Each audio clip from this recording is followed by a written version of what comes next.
We intend to offend. We will offend. And if you have a delicate sensibility, click the X button in the corner, or if you're on a Mac, the red button in the left corner. Monty, welcome to the show of offending people. Well, it never happened and I make shit up.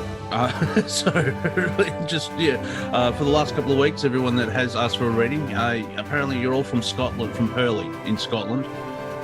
You all live the same lives. It's very metaphysical, because we're all one.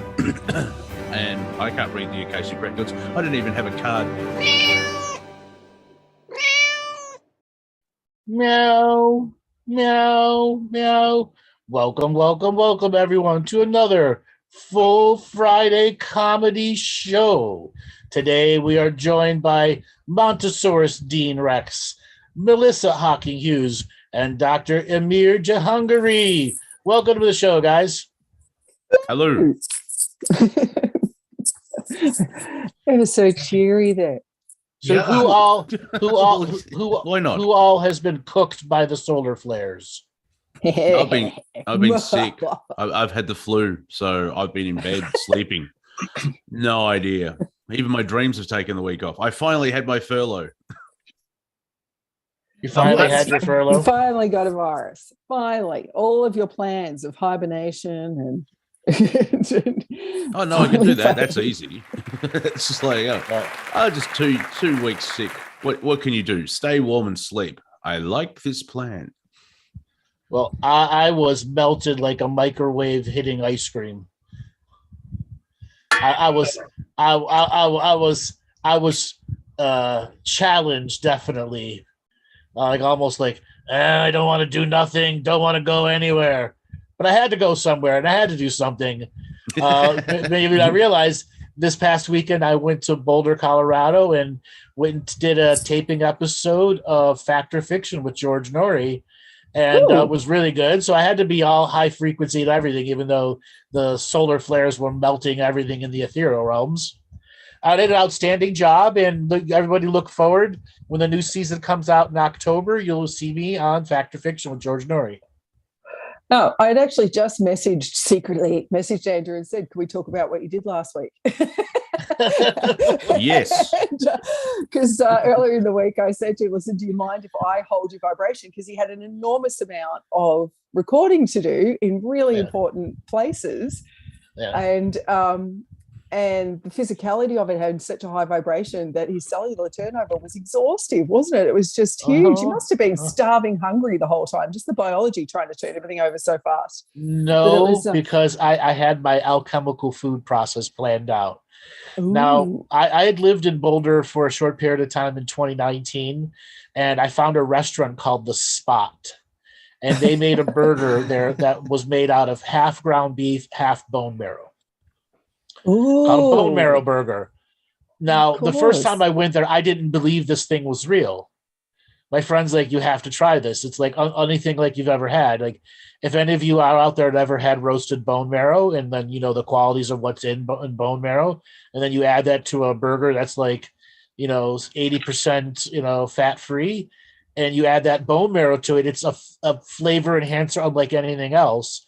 So my first night there, I had a bone marrow burger, which took care of all my food frequency issues. Yeah, and That was it. It took care of all of it. Yeah. And the skin is glowing. I was in good shape. And out the first night after I ate outside the hotel, it was a bike night. So basically it was like 1,500 people on bicycles with glowing lights attached to their bicycles, their tires. I mean, everything was just like a bicycle rave, the way I could describe it.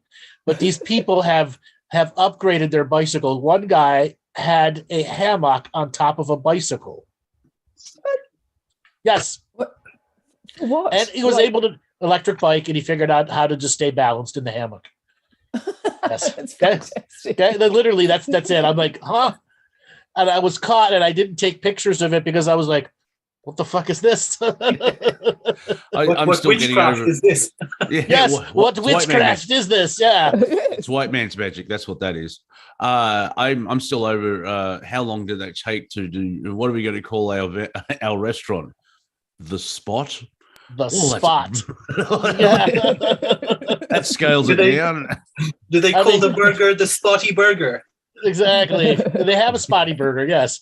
And when I was in Galveston, Texas, I was at a restaurant called the G Spot. Oh, you found it? And yeah, I found the G Spot. And guess what their specialty was? Soup in a bread bowl. Crawdads like crayfish meat in like on a thick, creamy thing inside a bread bowl, which was their specialty, and po' boy sandwiches. But that's what you got at the G Spot. Soup. Well, that's because they didn't find the recipe. They didn't find the correct recipe. They didn't find the right one. Yeah, I never understood that whole female circumcision. I mean, for starters, you find it and then you cut it off. You bust. Ouch. Exactly. I mean, yes, of course it hurts the female. Let's be fair. Yeah, I'll give you that. But still, if you find it and then lop it up. Honestly, like a challenge. Yeah. I love the way, Andrew, that no matter where you go, the foodie in you plans the road trip.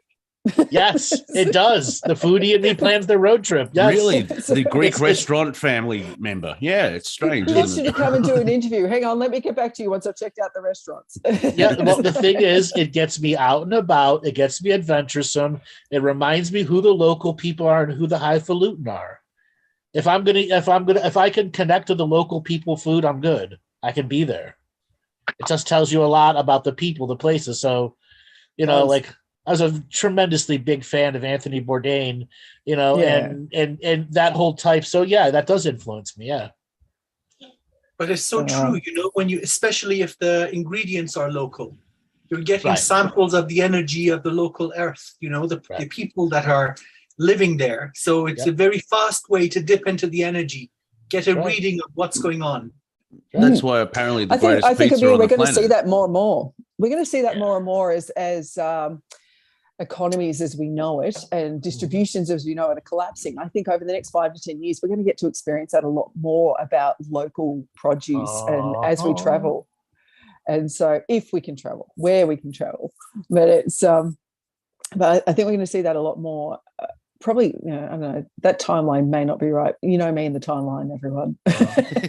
Yeah, you and the timeline have issues. We have the lazy Time Lord, and then we have me, the time deficit. It's just the time. The time. We balance it out quite well, especially during astral travel, where I go, okay, well, if you don't know where you are, you definitely won't after this 17th wormhole. Yeah, she's nearing time bankruptcy. Where she's got to file time Chapter 11 bankruptcy, protect from her time creditors. I'm like the Urkels. Like, did I do that? I absolutely always have to have someone on staff that checks my stuff up. So when it comes to putting the dates on things, I can just. It's a gift. How often I can get the wrong date on something. It's just. I'm quite talented with that. I now take screenshots. When someone sends me, these are the dates, screenshot. Yeah. I was writing an email, I don't know, maybe last week or maybe the week before. I think it was the week before that. And I ended up signing the email with the date at the end, which I don't normally do for some reason because I have a little graph that fills everything. And I'm signing it 2020 instead of 2022. Yeah, the whole lockdown thing, I refuse to call it the pandemic, but the lockdowns, it's still like 2 years have gone by. And I mean, I moved in the middle of this, not at the end of the lockdown. Yeah, me too. So it's kind of weird because I can't think, and not my mortality, but apparently I'm aging, and that's why I shaved. I lost 10 years, which is quite good. I feel better about myself. But my point is, it's like, I'm heading towards 50. Apparently, that means something. That's cool. I'm a big fan of it, but. I'm a huge fan of 50. This is great fun.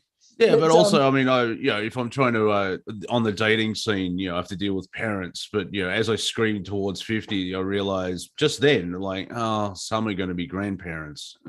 Well, just hope the parents that you meet aren't your age.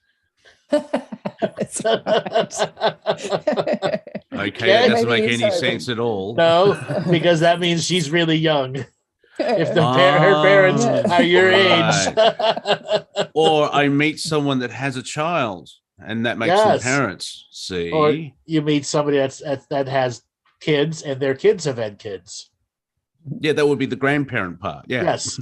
Like I still would meet parents who could be younger than you. Well, I hope they are. Where am I? What's my dating pool? Don't you be dating the granddaughter at 18? Well, technically, she's an adult. All right, I won't. Actually, no. My kind of cutoff is around about 29. It's that first Saturn return. Well, hopefully they've gone through past that. That's a good idea. Yeah, that's a safer zone. At least then for you particularly, they need to be on path. So yes, aim for the first. Yeah, aim for past the first Saturn return. Yeah, I'm not really going for the whole fixing up a thing. It's like, no, it's your turn. You can try and fix me up.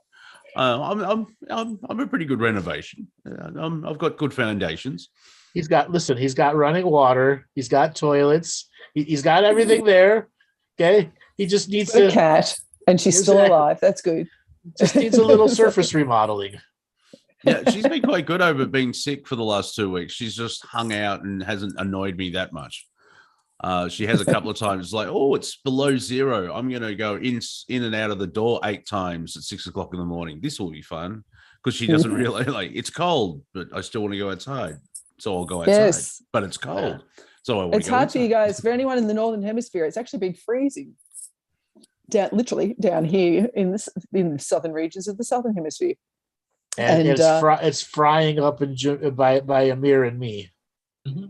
It is. Look, what's going on in the Northern Hemisphere is really full on.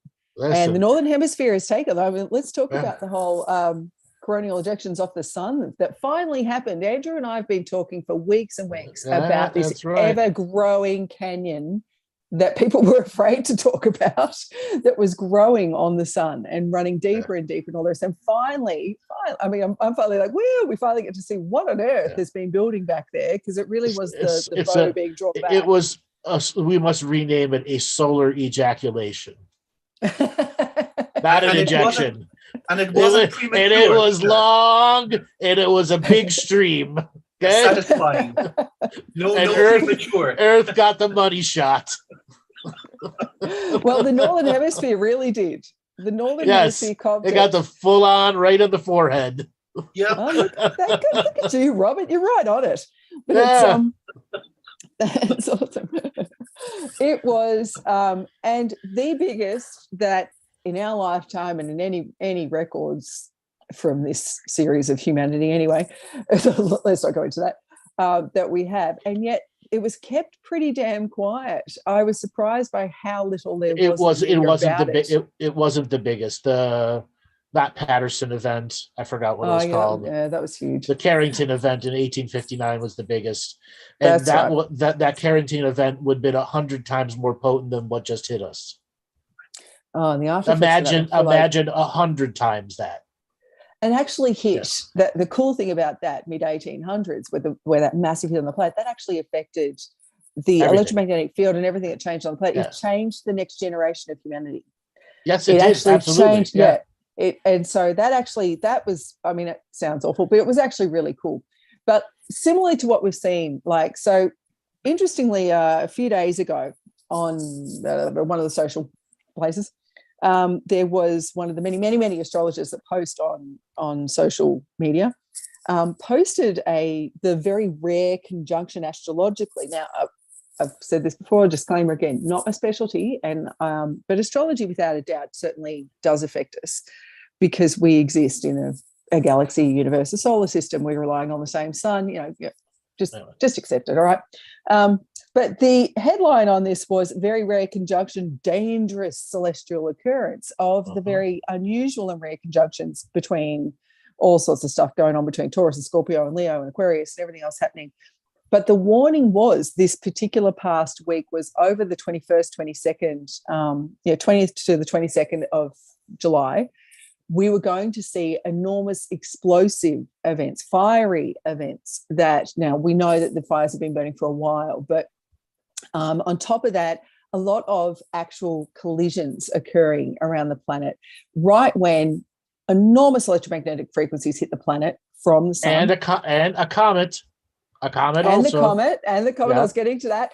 But of course, we know, and I'll go into it again, electromagnetic frequency. We are electromagnetic frequency ourselves. Of course, it's going to affect the heart, the brain, everything that occurs in the individual of the human, as well as the animal, as well as the plant, as well as the planet. And so, and all that occurs in that water, atmosphere, all of that. But so there's been some enormous mood swings. The last few days have been like the full moon on coke, frankly. And so we've seen that in people. But there's also been just not banal stuff, but basic stuff of careful when you're driving your car. Just keep your eye out. There's been a lot of collisions, a lot of fiery collisions in cars, in vehicles, stuff like that too. And then, of course, we have the hideous fires occurring across Europe at the moment. Yeah. Yep. And so honestly, I'm sorry to be I'm not being sarcastic when I'm saying this, but I heard there was fires burning in Greece again. Where? Is there anything left to burn in Greece? What on earth? Oh, no. That mountain bush grows really fast. Oh, I was in Greece many times. That mountain bush, it's like rolling tumbleweeds if you don't take care of it, and they just instantly burn. Yeah. Oh, but yes. That's it. So remember, kids, beware of the pants you wear around your dog. So before the show started, we were all chit-chatting back and forth. And I have a little family story to share. So I was born in 1974. And in 1976, my mom was at a garage sale and saw 12 wrought iron chairs. Mm-hmm. Now, I want you to imagine, it's just a square chair made out of wrought iron. Just think how heavy they are. Mm-hmm. Okay, and so the feet to the chairs are like 1.5 inches thick. Well, we nicknamed those the toe killers. Because they got home, and every year 3 to 4 family members sacrificed a toe to those chairs, because these were outside chairs and will only come out during the summer. But then my mom had this wonderful idea; she wanted them in the winter too. So twice a year, a sacrifice to the toe killer chairs would happen. So I'm going to ask everybody out there, right? When you stub your toe, are you a cursor, you a roller, you a howler, or you a combination of moaner and silence? What are you when you stub your toe? Yeah, I'm a denier. I deny, because quite frankly, I'm tired of living through that pain. No, I'm the swearer. I curse, and badly, and the kids run. It's the toe, or if I whack my head on something, for some reason I'm straight into the language comes out, and people run away. I think also I use it as a spiritual lesson, so my higher self has stopped doing it because I seem to evolve every time. It's like, oh, I'm hitting my knee. I've hit my toe. That's really. Oh, I wonder why. So let me just read back, and the higher self's like, "Oh, you bastard! You're improving. All right, let's get him another way." Somebody in the chat room said depends on how bad. Well, there's different levels of toe stubbing, where you stub it and immediately you have to cover it up with your hand and not look at it for 10 minutes. Oh, because it's mangled. And then somebody's like, "Come on, just uncover it." It's when the little toe gets hooked on it too. That's another good one. Like you're effectively dislocating the little toe. Yeah. Well, the worst is because these chairs, the legs were so thin, it could go in between the ring toe, crush the ring toe, and dislocate the pinky toe or the center toe. Okay, so it crushed and dislocated. Oh, and I will say the severity of swearing is equal to the tears, like the level of tears. Oh yes. Sometimes it's instant tears, worse than a full-on nut shot. Okay? Exactly. I mean, this is something men and women have in common. The pinky, the little toe. So if you're wondering what's worse, getting hit in the nuts or stubbing your toe, the toe is so much worse. Can be. It all depends if they get the nut straight on. Those are some tall chairs. Exactly. I'm not sure how you travel around your household. Listen, when you got to move the chairs into the garage and you're carrying them with the 4 feet that way, it has nutted a few of us. Whether it was done on purpose or accidentally on purpose, shit happens. Yeah, a few days ago, I did the spectacular, juggling everything out on the way to the car, everything in my arms, and dropped the 2.5 liter stainless steel water bottle directly on the toenail of the big toe. I've done that. And because I had every electronic laptop device, iPad, everything in my arms, could do nothing about it. Yeah, that was a classic moment. I was only holding my guitar at the time where the strap came out and it landed on my toe. That was fun. So I had a guitar land on my big toe. That's your electric though. That's like the really big fucking heavy one. Yes. You need to qualify that's not some little empty wooden thing. It's the electric. Not the grandpa's guitars. No, not the grandpa's guitars. No, it's the actual the heavy duty one. And I had a bruise under the nail for about 6 months, about the size of an M&M or a Smartie or Skittles, whatever. Yeah, and that was nice purple toenail at the moment. Yeah. So it landed. The stainless steel water bottle landed so heavily that it's dented. So I got the purple toenail. Was the bottle full? It was on the end. 2.5 liters of water in the stainless steel. Yeah. Just clarify. And it landed on the if it's bottom empty. edge. So there was a lot of swearing in the garage, a lot, but fortunately no one was there to hear except me. Well, but there was a good echo. Well, you have 5 kids, a small army of animals, and I think carrying anything too much around your house would be dangerous. Are you still in a 2-story place, or are you in a 1-story house? Yeah, well, I seem to always be in a 2-story place, don't I? Yeah, I'm still in a 2-story place. Okay, yeah. Add stair. You're insane, woman. No. I want to have my kids and animals all running around my legs while I carry way too much at the top of the stairs. Nothing. Right, what could possibly go wrong? But I've got a great butt. I've got an awesome butt because I go up and down other stairs with all that extra weight. I mean, it gives you good glutes. So one of the reasons I brought up this is because the other day I spotted one of those wrought iron chairs 40 years later. In the wild? Your mom? No. My mom has incorporated them into her plant holders. She doesn't use them for sitting anymore. Just all the cushions have rotted away. So it's just a metal frame, and you can still sit on the metal frame because it's got a wrought iron wire works on it. So, but it just holds up plants. It's in the middle of the garden, and there's several of them. I'm like, and I said, we all called those the toe killers, and we had a laughing moment, and I was doing something, and I had good shoes on, but I remembered moving it around, and then I nipped it with the tip of my foot, and I was catching myself going, "What's going on? Is this the curse of the toe killer pulling me into this?" And thank God I had good shoes. And I remember when we were kids, we would go around in slippers everywhere. Mm-hmm. So we really didn't have the shoe to protect us, or we were in socks. And the majority of the toe killers were you had no protection over the toes. Okay. Just getting an image of the. I finally saw one of my mum's chairs.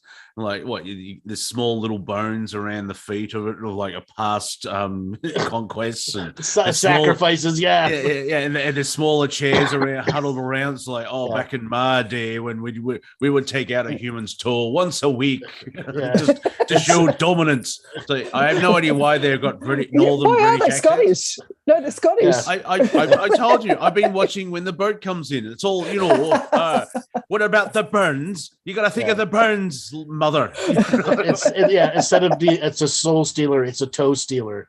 Yes. Yeah, exactly. Yes.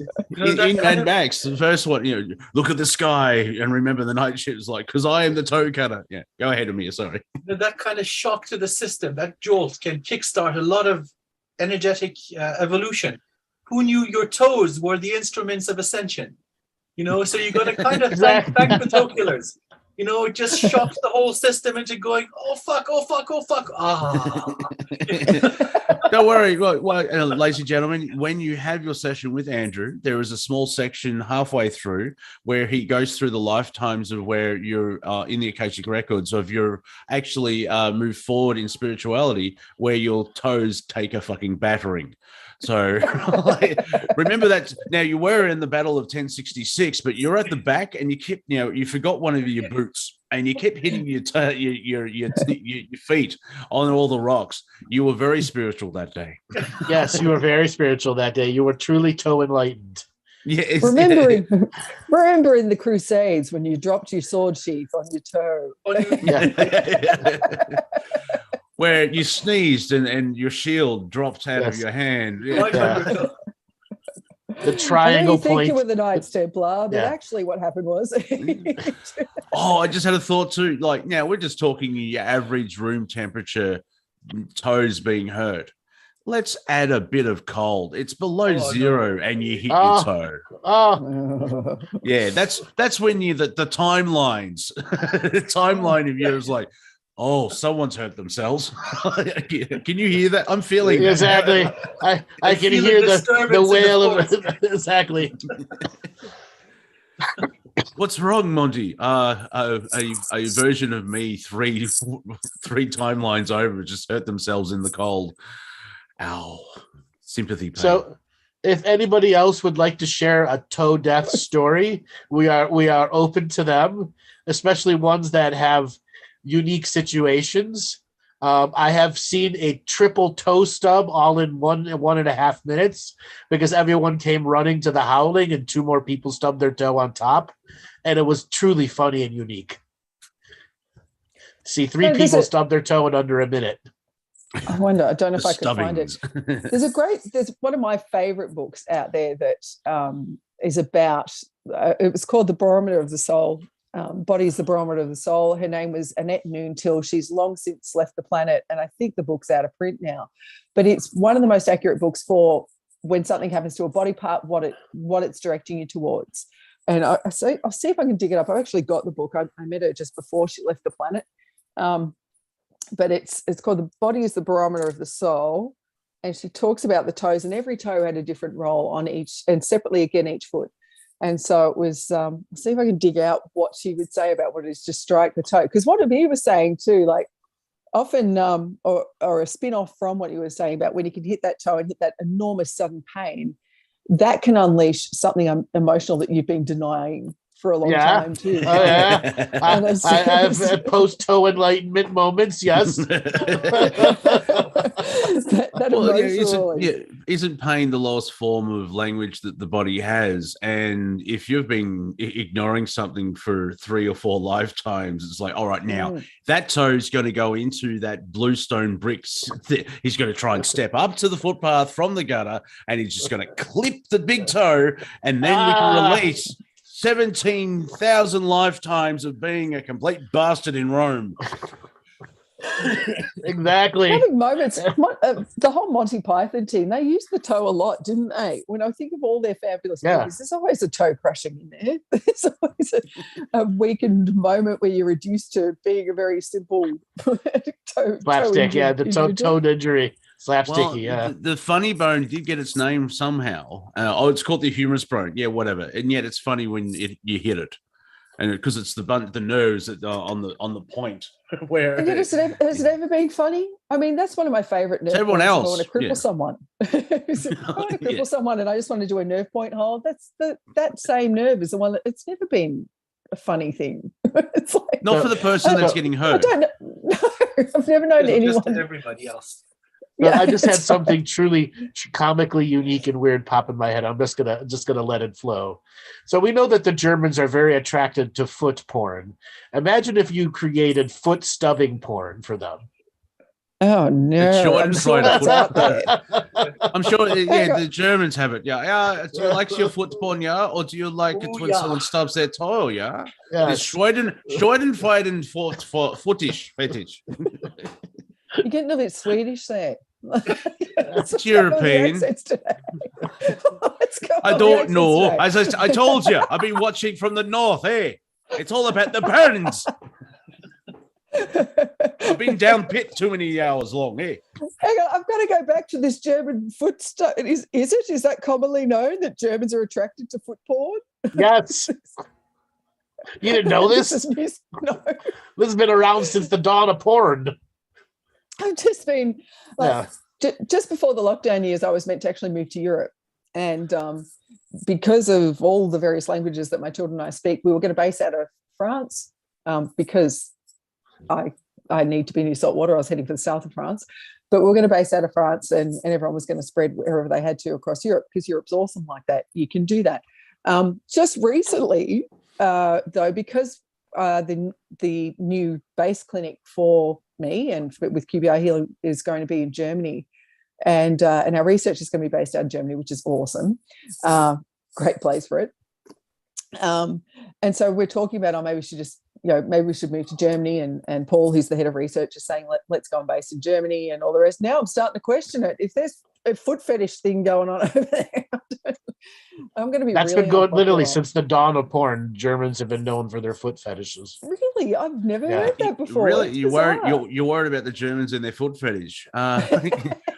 Don't open the book Political in Germany. Yes. Then. I'm just saying, what the hell? I mean, the uniforms look fantastic, but what did they do? But I did. That's news to me. But then, the human race is always keeping me entertained. if you're looking for volunteers in Germany, you know what to print on the flyers now. No, I do. Yes. That's right. When I'm drawing up the looking for foot models willing to stub toes. We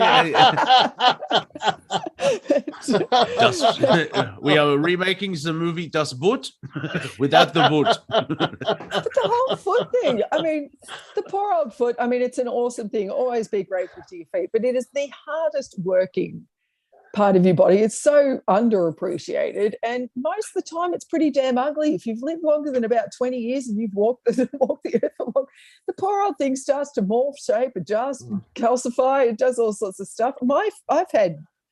I've got one toe that's it's dislocated. I never had it fixed. Couldn't be bothered. Well, even with my toes, so because it's still dislocated. The shoes, you have generic shoes, but everyone's foot is different. I have like 3 or 4. The bones have basically been bent into shape for the size of the shoe. And I'm like, oh, that looks fantastic. But then I realized, oh, what if that was straight? Like, wow, that looks like a finger. I'll just leave that there then. Monty, there's a niche market for that in Germany too. Yeah. I've heard the whole long toe thing. I've heard that around the world. The whole long toe fetish thing is something that's usually popular, particularly from people love the whole Polynesian island long toe from people that climb trees, and they've adapted the feet over the generations. But it's the German thing. I'm going to keep an eye out for that now. Next time I'm there, don't keep an eye out. Trust me, don't keep an eye out for it. You don't get it. Don't start. I'm going to be wearing closed toe shoes and just in Germany. No sandals. Oh, good God. Yes. So Melissa, it's fair to say somebody else in the chat room didn't know about German foot fetishes either, which is very rare. We know we are helping somebody learn on today's show. 2 people have learned about German foot fetishes. You know me, I have no filters. Next time I'm there, I'm going to start asking people in public, are you allowed to do that? No, you're not. You're actually not. Speaking out loud. Okay. No, you're not. All right, good to know. You got to do your research before you go there. Well, just ask. Better yet, just ask. A foot thing comes out. If you want to have a hoot, just ask one of your teenage daughters to explain it to you. God knows what'll come out. The phrase in my house, like I thought the other day, we're talking about something, and the amount of times the phrase in my house comes out of, I saw a TikTok just before. I saw a TikTok that explained that. I saw a TikTok that just did that. I saw a TikTok that did this. TikTok's a fascinating thing, isn't it? Like, I know that's been in the media again about China, and China owns it, and they're all monitoring. Because of course, everyone's monitoring everyone. Just get over it. If you're using the internet, they're looking. Okay. Well, they're storing. They had the potential of looking, but TikTok is basically a CCP app. It's owned by China, isn't it? Yeah, China totally. owns TikTok. Yeah. It's like, so if you're going on there, you know that. It's here's my question, which I could have easily Googled, but I haven't. Is anyone in China allowed to look at it? TikTok? Yeah. Can they see Americans' TikTok? No. Okay. They're two They've got separate their set own- of servicers. Okay, They need to get through the Great Digital Wall of China to see American TikTok. No, they can't see it. Yes, that's the second time this week I've heard the digital wall of China, the Great Digital Wall of China. Hi. So it's Robert said someone cute come into the room. Yeah, someone just came into the room who's really cute, and I had my mic on. Hello. I don't mind that anytime. It's the amount of times I'm on a Zoom with someone and I start saying hello to all the people in the background because the person I'm talking to's got no idea that the kids are Yeah, whenever Robert and I do shows for the last 4+ years, I have heard her from infant crying to 4-year-old moaning. I've heard the entire iteration of all the child's different verses. I saw an awesome tantrum in the supermarket the other day. I tell you, it was an 8.5 out of 10. Geez, it was good. And it was, and like the mother was just so, well, both parents were there actually. They were so frazzled and they're trying to like, look, if your kid's throwing a tantrum, for God's sake, just hear them out. It ends it way sooner. Or you can do what I do, where the kid's throwing a tantrum, the parents are stressing out, going, "Oh no, didn't you want that one? Here, let us get in." Yeah, well, feed the tantrum. We'll get you another one. No, what you do is you go, "That is awesome, but you can do better. I'll give you an 8.5 out of 10. Yes. Next time I see you, make sure you're giving it up to 10 for me." And that immediately stops the kid that they're being graded. For some reason, particularly by a tall, blonde, smiling stranger that sits down and says, "Now, hey, you know." And so there's usually you can usually only do it on a kid where there's no tears. If there's tears involved, they're beyond grading. Okay, yeah. So they're like, they've gone past it. Just keep moving. Like, leave it to the parents. It's their karma. But yeah, I do love grading a tantrum in a public space. It always shuts a kid up. And so I grade adult tantrums. Oh yes, the Karens, infamous Karens. Exactly, the Karen tantrums. Oh my God. Oh, the Karen tantrums are always fascinating, aren't they? What is going on in your life? But I wonder if the grading would work on adults. No, it just makes it. No, they just get more angrier. How dare you come in here? You directly grade a Karen, you bring the fire on yourself. You don't get in there. Yeah, unless you're sacrificing yourself on that cross. I think you could do better. Oh, do you? Well. Yeah, that's right. And then what's worse is I stay calm and they don't. The calmer I stay, the worse they get. Oh, it's more hysterical. It's that is fun in the long run, where you can see either the anger, hate, the demon that they've created, or that's latched onto them, and it's like, this is going to be annoying, and we can feed off the loosh. And people like ourselves are like, "You seem to be upset." Of course I'm upset. Well, that's unfortunate for you. Like, yeah, you're having a ball, aren't you? Why aren't you yelling? Because I'm a bastard. It's like I guess that makes sadist, and when a sadist meets a masochist, is like, "Hit me, no, you bastard." I actually had one lady the other day, about last week, probably me in the timeline, but was going off in a public space. And it was taking forever. And the bottom line was I needed to get out of there, and she was blocking the queue. So it was purely self-serving that I got involved. I apologize, okay? But I got involved and said, "Listen, I can see you're really upset. I bet you we can solve this. Let's figure this out." Oh, my God, the fire turned on me. So, who are you? Yeah. But the conversation between me, the checkout lady, and the manager was really calm, and we actually were fixing it amid the non-stop onslaught of abuse and coming from this bloody woman. And I couldn't help myself as I was leaving. Couldn't help myself, right? Because the thing about a Karen is, there's hormones involved, right? There's always hormones or demons, one or the other. Yeah, both. Probably both. Both are dangerous. Or demons on hormones. There's not much you can do about the demons, though, guys. But there's also nothing you can do about her hormones most of the time. But I actually said to this lady as I was leaving, "Listen, there are solutions."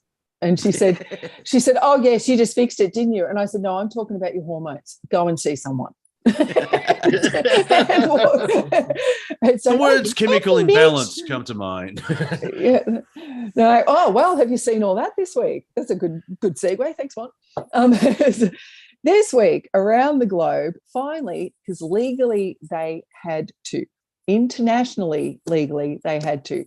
There have been articles in the last 3 days in global Murdoch papers and all around explaining the fact that the antidepressants you've been told for the last 45 years were going to fix you have been completely ineffective.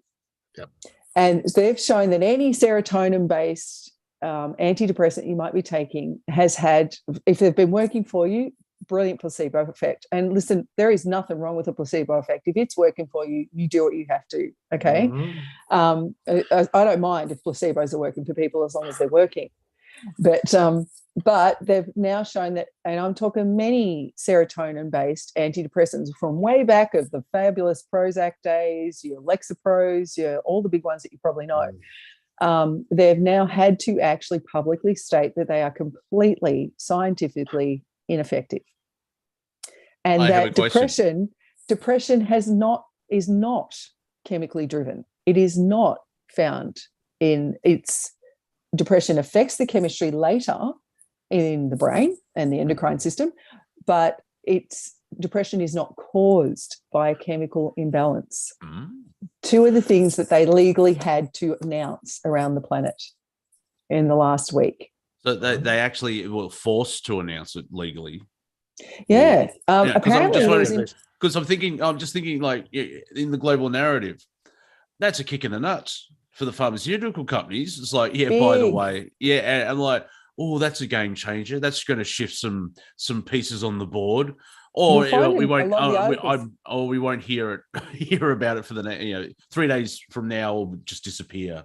And like, oh no, this is how they work. So I find that interesting because what's even better about it is they've openly stated in many of the major articles about the fact that particularly after these lockdown years, and with the incredible fear-mongering of, viruses are going to kill us all around the planet, that they're still pushing so hard, plus everything occurring in the planet over the last 5 years, right?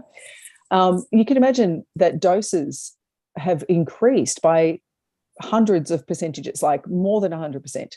They've increased it incredibly around the planet. So dosages, while they're in this massive increase, suddenly they've got to legally announce. Now, yes, it went through like legal courts and everything. So we're talking international courts and stuff.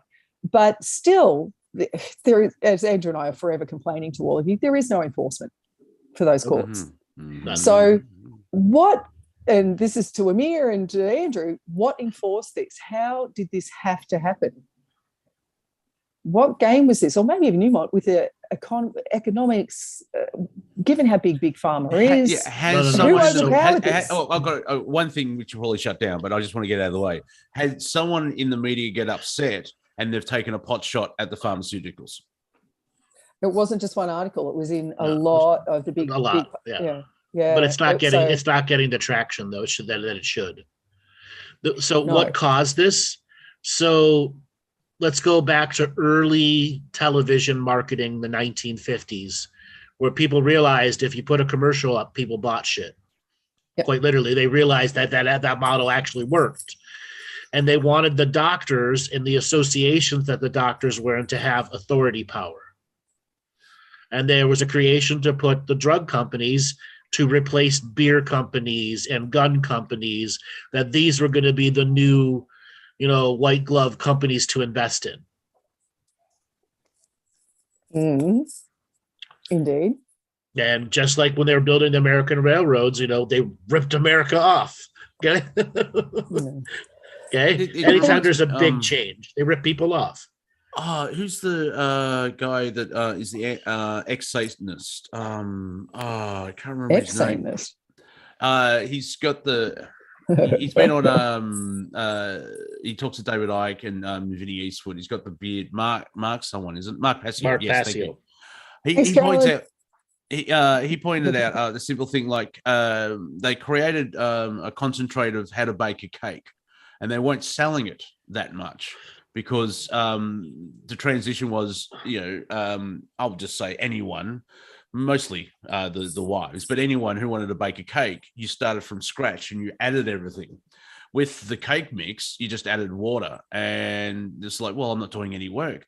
So what they did is they add one egg, and that was the tipping point for people to, oh, look, I'm cooking because I have to add an egg to it. And that's like early 40, late 40s, early 50s. That's part of, like, I just want to add that, where it's, by changing one little thing, people felt okay for creating a cake out of a box.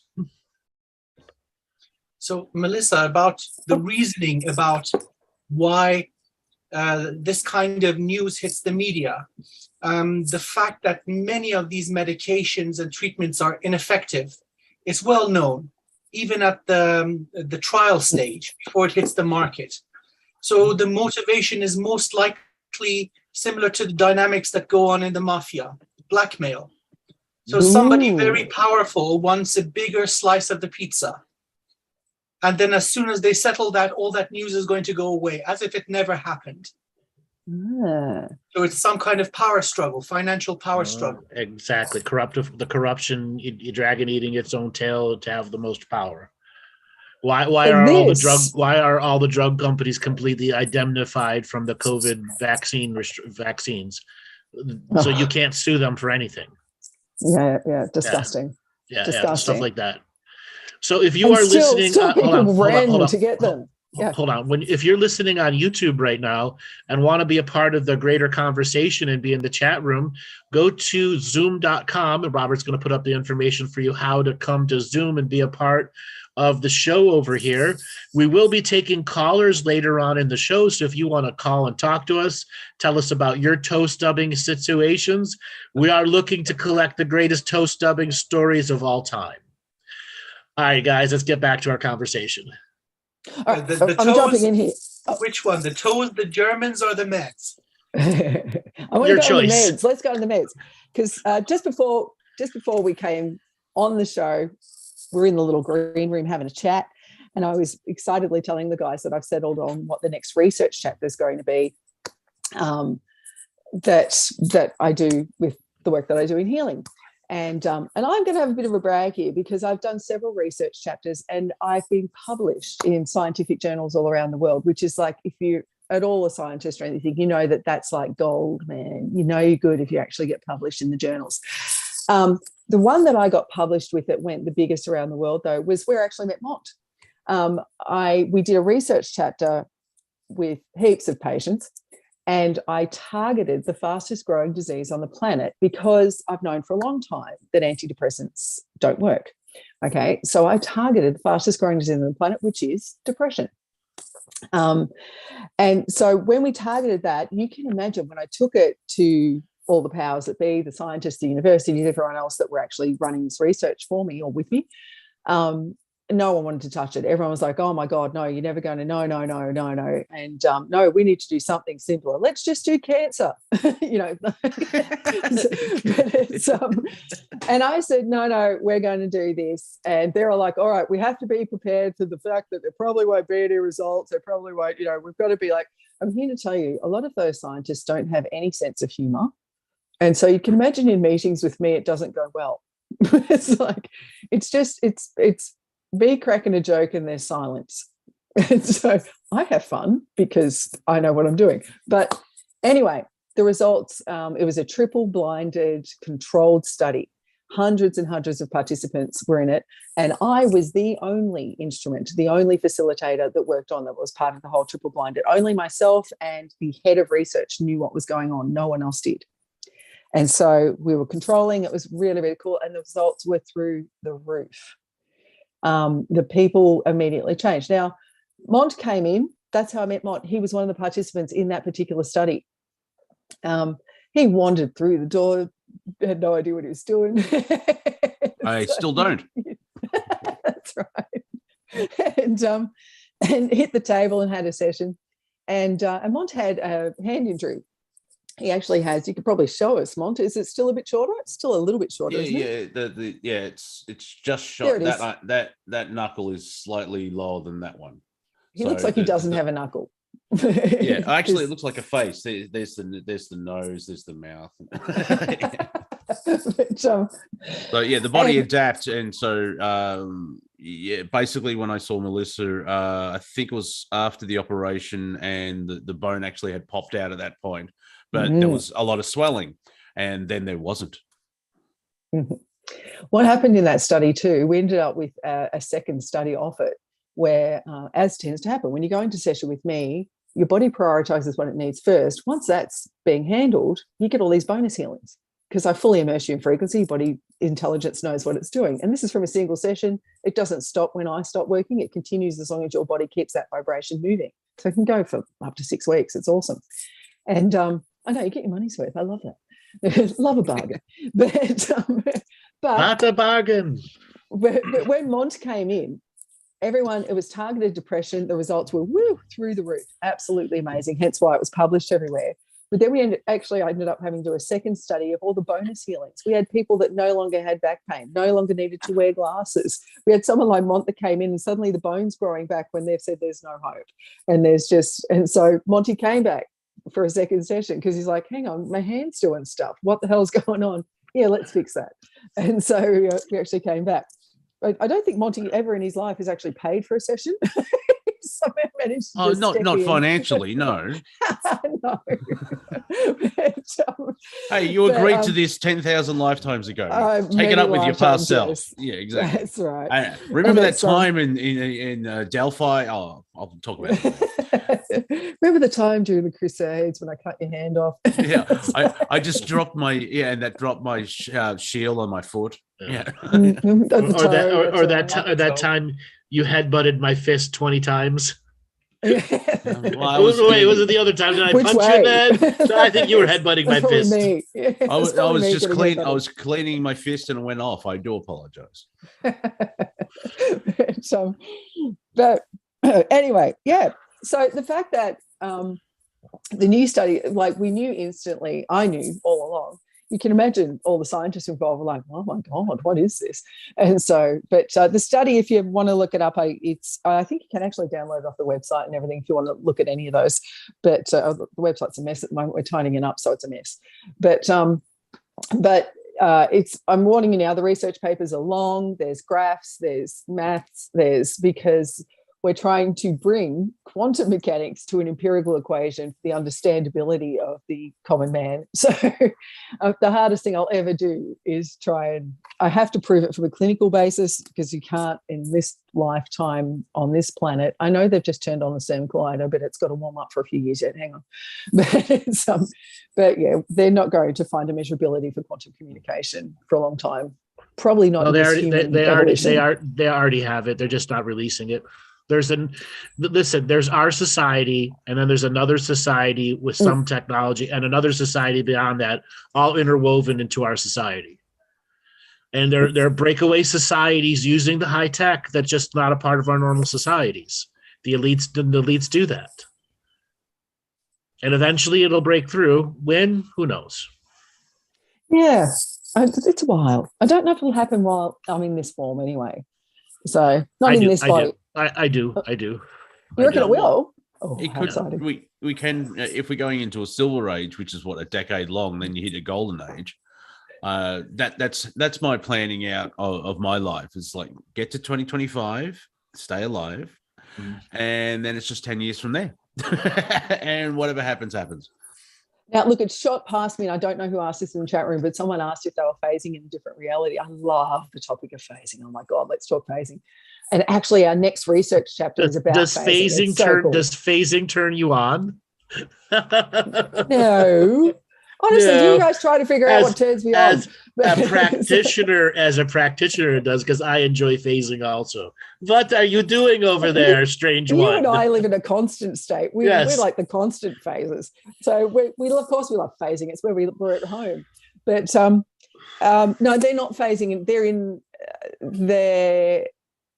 it's not a different reality. They're playing. It's more time. It's more timeline, isn't it? It's Well, you don't just live on this timeline. There are multiple versions of you with different versions of timelines that have been purposely set up. Some are purposely crashed and reopened. It's all to keep you scattered, but they also want to see what are some of your alternative choices are and how does it affect the master and whole. And that's how they do these calculations and understandings and permutations of what you're going to do between now and the next 3 lifetimes. Yeah, it's this is we could go on forever about this, couldn't we? Yeah, but, hours and hours and hours. But we live on many timelines, and there are times that we bleed into many at once, and this is phasing. The energy on the other timeline has lined up your body and the other timeline to be in tune with this timeline, kind of like an AM radio playing 2 stations at once. Mm-hmm. Okay, anyone that's used an AM radio, I know there are some millennials like, what the fuck is an AM radio? But if you ever use an AM radio, you know, you can figure it out. And then that you bleed over into the 2. Or memories from one side get shared to the other side. You're like, huh?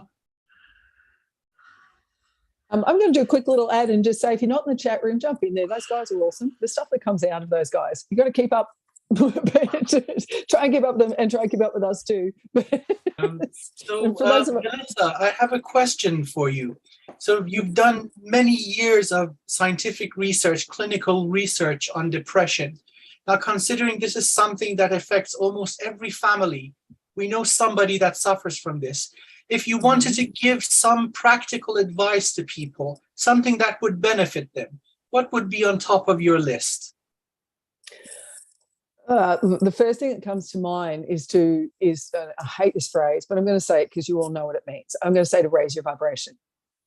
That's the first thing that's going to happen. If you can increase the communication of the cells within the cellular body, you're already on your way. Later on during the show, I'm coming true on a long promise to you all where I said I would do a specific little program, a training program with you guys to teach you to do exactly this, to help heal yourself, lift your vibration. That's exclusive to people on this audience, and I've got all the links and everything later in the show for you to do that. And I'll teach you some really good stuff that you can use to help your families and help people that you love. And I'll show you how to do that. So I'm going to do that, but definitely it's raise your vibration any way you can. And sometimes you're in the right place right now. If you can come on here and you can laugh, your vibration's going up. But of course, when someone's in a genuine depression, that's not a place that doesn't happen. You can't just get someone to come out of their dark space, come out of their dark room, open the door to you long enough to make someone laugh. So, in a genuine depression. And so, but there are other things you can do. And so, there's so much you can do. And we've got to get the word out that you have so much more power than you know in your ability to heal yourself and to heal others. I'm one of the worst person to, I defeated my own depression in the 90s.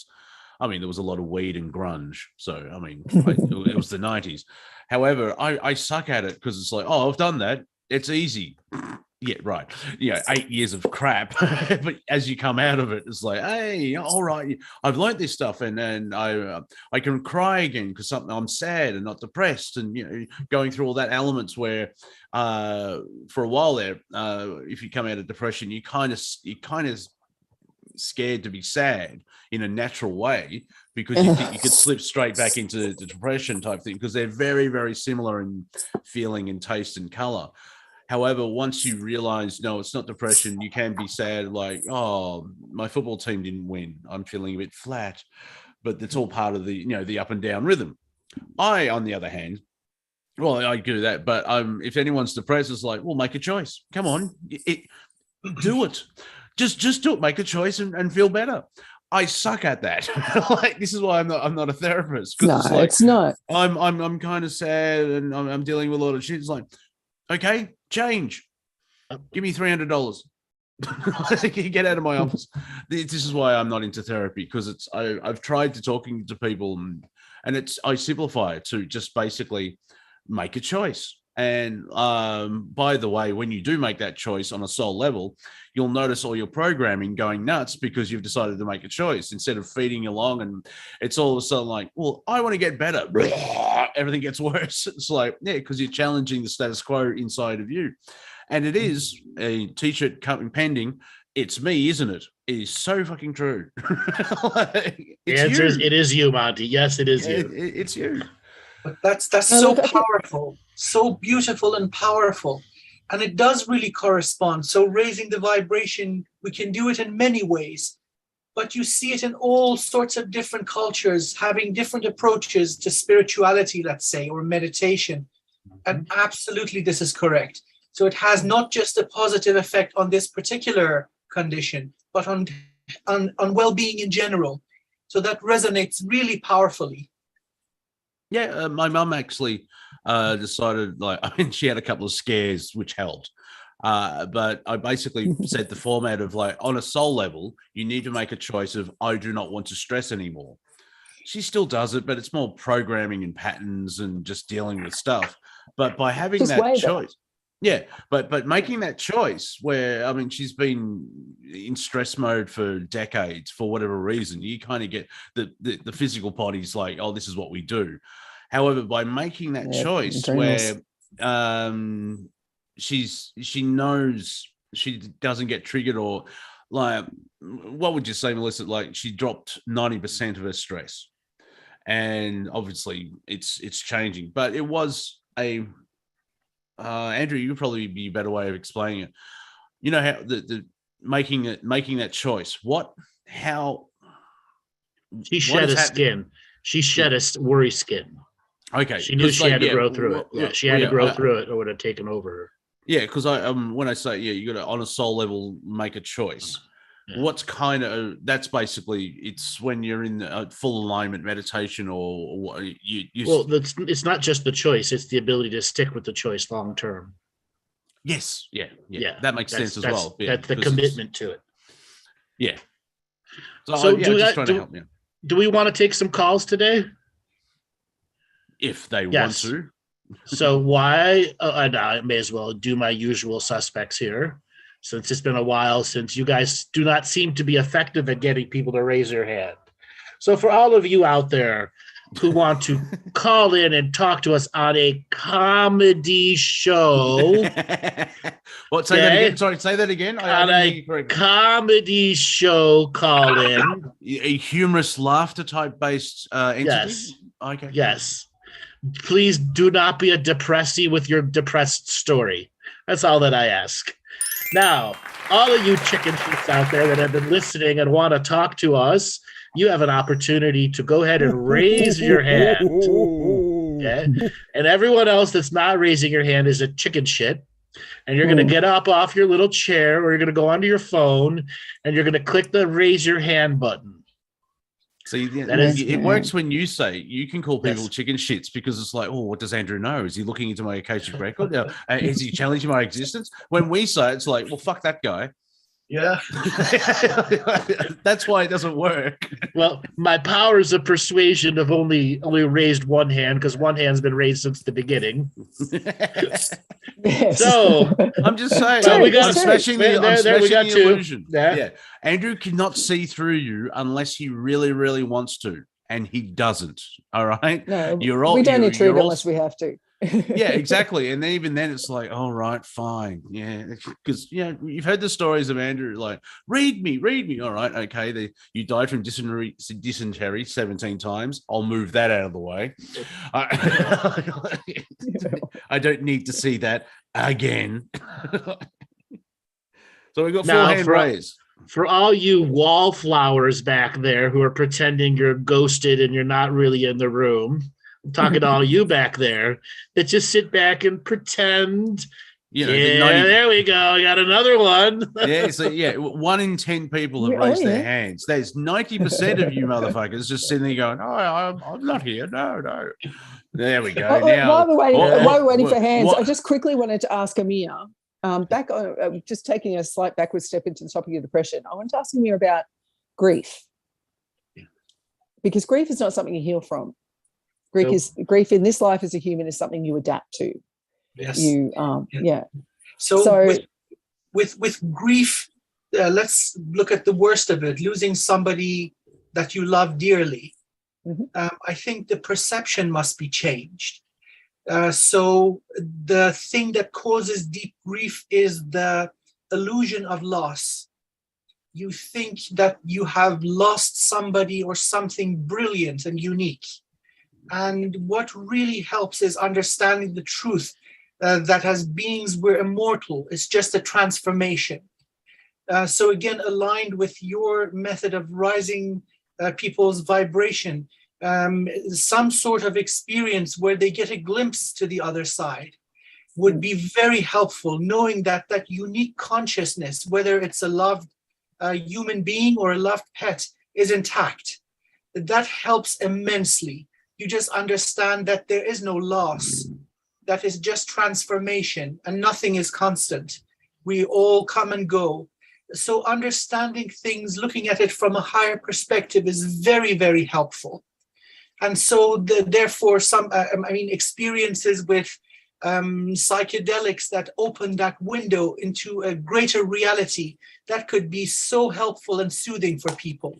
Even if you're in end stages of your own existence in this incarnation, that same illusion of loss is very potent. You think, oh, I'm such a brilliant creation, and what happens when I'm gone? Well, you understand that you're not gone. That's so helpful to people. All right. So let's go ahead and spin up the wheel of callers here. We'll get back into that in a little bit. Robert, spin up the wheel of Friday night comedy callers. Comedy. Comedy. I'm trying to get the wheel to make a sound effect, but it's not working. That's not it. There we go. There we go. All right. Greg 1. You've been patient. Greg 1. Signal to unmute. Greg 1, are you there? Greg 1. Hello. Hi, where are you calling from, Greg?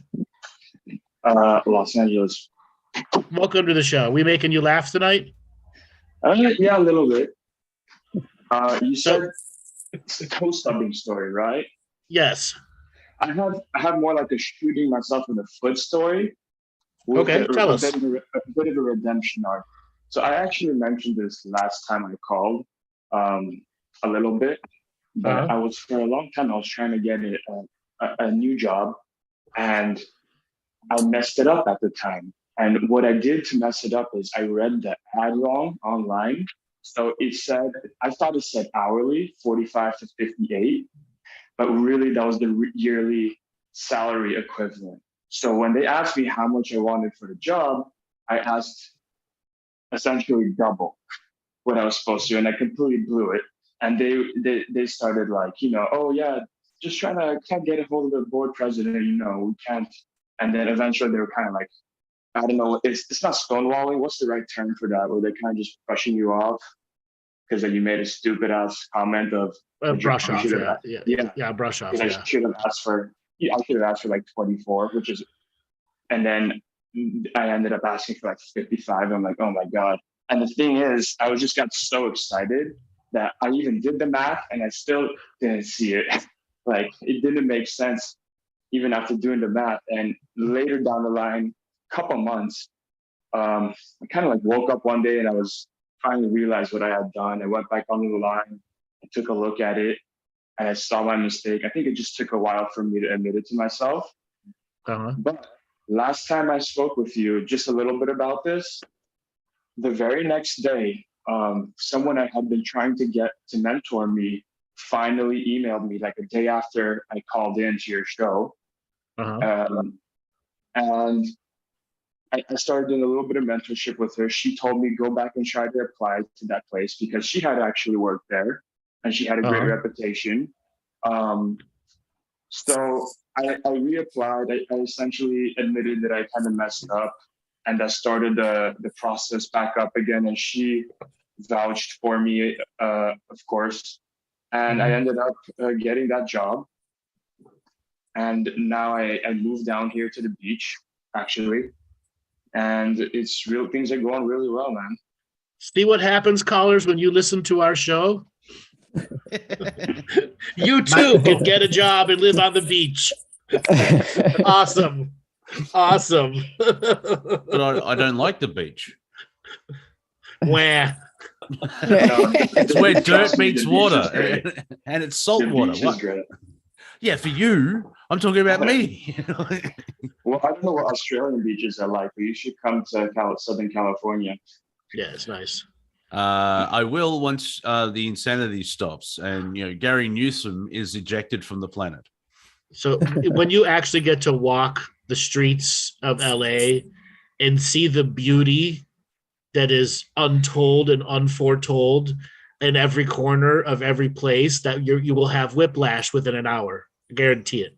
Yeah. The people watching there is so unique. Everything is there. Yeah, everything. And I understand that. So from this wonderful experience, I'd like to take the positive beauty out of the story for everyone listening, that no rejection or failure is ever final. That's right. That as long as you have that will to strive, you're always going to succeed. It's just a matter of time.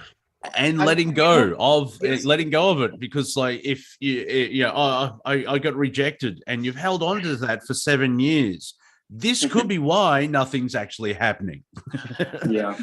I know not for you personally. It turned around for you, but I'm just saying for the average person where like, I applied for a job and I didn't get it. When was that? 1982. The bastards. Yeah, this is probably why you haven't moved forward. I'm just like, you're still hanging on to that moment in time. Then you read the Akashic records, like, yeah, this same guy has been trying to call you for 3 decades for your perfect job, but if you're blocking. And also having the fortitude, the bravery to admit a mistake, that takes a lot of courage. And once you admit that you have done something wrong, you have all the opportunities to fix it, as in this really wonderful example. So kudos to you, my friend. I really wish you all the best. Just keep up that bravery, that fortitude. All right, Greg, thanks a lot for calling in. We're going to try to get as many callers as we can. All right, thanks for calling. All right, Robert, spin up the wheel of comedy callers. All righty. I like this one. Yogi Tree, signal to unmute. Yogi Tree, welcome to the Friday Night Comedy Show. Hey, namaste. Hi, how you doing today? I'm doing well, thank you. Where are you calling from? I'm calling from Virginia. Forest. Oh, they've got forest there. You're being a tree. I'm just saying, you don't sound tree-ish, but we making you laugh tonight? Well, I just joined rather recently, but I try to join, and you guys always make me laugh and make me think as well. So it's a unique balance of laughing and thinking. What made you laugh today? What made me laugh? I haven't really laughed yet today. Oh, you're going so well. I'm not sure about this caller. Yeah, you made me laugh. Well, what made you laugh today? You didn't even crack a smile at solar ejaculation or German foot fetish. Yeah, you laughed. There you go. I did laugh. There we go. I just was late to the call, so nothing came up specifically. But yes, I laughed. I always. Okay. Is there anything you want to talk about? Do you have a toe stubbing story for us? Melissa said something the show that I wanted to run by, and it had to do with the karmic connection of when your parents die. Yep. And it's not necessarily a comedy. I mean, it is kind of a comedy in a way. Yeah, my parents died. Where? No, it's not. My mom, I came to Virginia from LA a couple years ago because my mom was ill, and so she died last year. Now my father's 90, and he's kind of on his way out, and I've sort of saved his life twice in the last 2 months. And but now I'm kind of in this weird place because I just found out what's going on with his financials. And I realized that if he keeps living, he's going to run through all his money in, a rather short period of time. So now I'm kind of in that place of like, well, I don't wish my father to die, but at the same time, I don't know, it's just a weird thing. You know what I mean? It's just a really bizarre place to be. It has to do with the morning. It has to do with the morning conversation that was brought up earlier. And yes, this is a comedy show, but we go up and down because you get to learn. And morning directly relates to death dates and how the pre-life process is going to be, the pre-death process. Yeah, there are moments where people actually, dad can't die or cost him too much in taxes. There are people on the other way. I mean, obviously, when someone stays alive, they'll lose a lot of money. That kind of makes sense because they exist and there's money being drained. But there is the reverse as well, where it is better for someone to stay alive because of all the taxes and ridiculous. I mean, inheritance tax, it's basically showing how bad the government is. It's like, they tax everything. Oh, you're going to die? Well, you'll have to pay a tax. Well, what happens when you don't? Like, if I'm the last member of my family and I die and I owe tax, what, they're going to dig up my cat? That's true. But look, on the topic of, there's the very simple thing too regarding your dad is, well, he can't take it with him.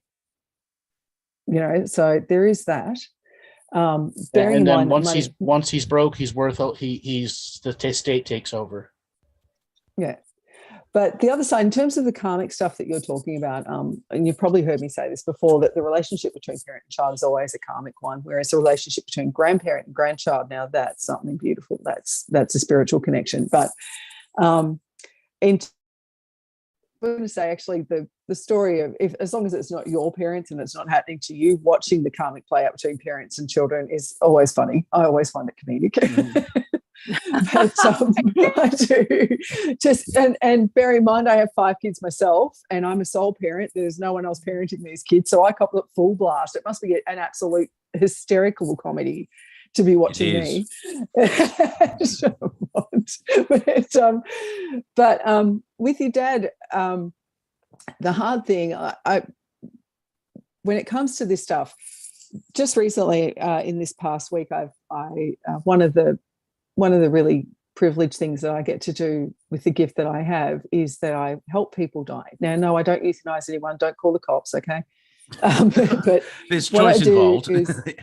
I can raise their vibration so their transition is without fear and without pain. And this week, more often than not, I tend to do it with a lot of children, which is hard. You can imagine I'm dealing with an 8-year-old with leukemia or a 4-year-old with a tumor, and it's actually, when children are dying, people are always saying to me, how on earth do you do it? How on earth can you help that child? No, honestly, a child knows how to die. Children know how to fly. Mm-hmm. It's, if I go in there and I actually have to raise their vibration, it's almost like I open my hands and an enormous amount of white doves fly out of them. They know how to fly. Kids are easy, but kids dying, it's not easy for me. But with this situation, karmically, for your dad, it is a really hard one. And I'm sure there's people out there that might even be judging you a little bit about the fact that you're being so practical about, here he is at his end of life. I don't want him dying of starvation because he's run out of money. I don't want that death for him. But the truth is, and to call it as it is, and I'm not being harsh here, but your dad's death is already predetermined. It already was the moment before he came here. He knew how he was going to leave. And so he's got this perfectly timed. And unfortunately, the karma of this for you is that you do need to step back a little bit. Even if there's a fear in you that you're going to become financially responsible and it's going to be burdensome on you for a time, sadly, it'll only be for a short time.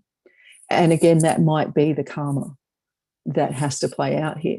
I can't see that. I'm not predicting that that's what's going to occur. But if that is, I can understand that fear, because when my parents died quite young. My dad was 63, my mum was 60, and they died a few weeks apart. And my dad was in palliative care. We were awaiting his death. My mother died before him very suddenly, and nothing was wrong with her as far as we knew. And even the day before she died, speaking of parental karma, the day before she died, I was with her. My kids were, we're all down there, and we were sitting on the front veranda drinking tea, and my mother said, "Wouldn't it be odd if I died before Dad?" And I said, "That's a strange thing to say. Are you feeling okay?" And she said, to me, no, I'm fine. And I had a look at her. I could not see anything. This is me, who can look straight through a body and see what's going on in it. I looked at her. I could see nothing because I was not meant to. The path is the path, and I had no control of it. That's the fun the part. The next morning, the police came, knocked on my door, and said, "We need you to come and identify the body." Yeah, I think even Andrew, you've had moments like that because you are super awesome spiritual peoples, but you're also human as well. And so we're here for the experience. And things are blocked from you. So you don't have that classic spoiler moment where even you've had moments with say mum and why didn't I see this? And I think I whispered to Zulik because you weren't supposed to see it coming. It's part of mum's experience in karma and so on and so forth. So and also sometimes you worry a lot and turn all your powers off because you're being human again.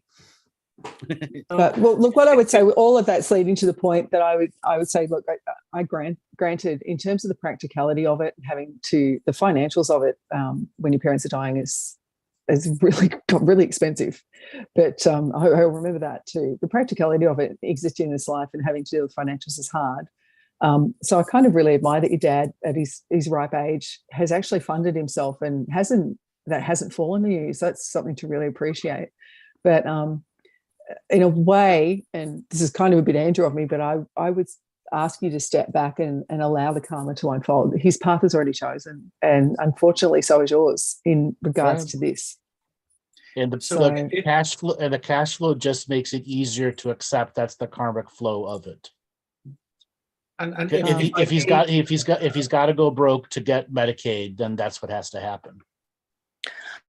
Well, maybe so, but the problem for me is that I feel like I'm kind of stuck. Now I know I'm not. I know one is never really stuck, but I feel I'm trying to see my life beyond the situation, and I feel like I'm blocked at the moment.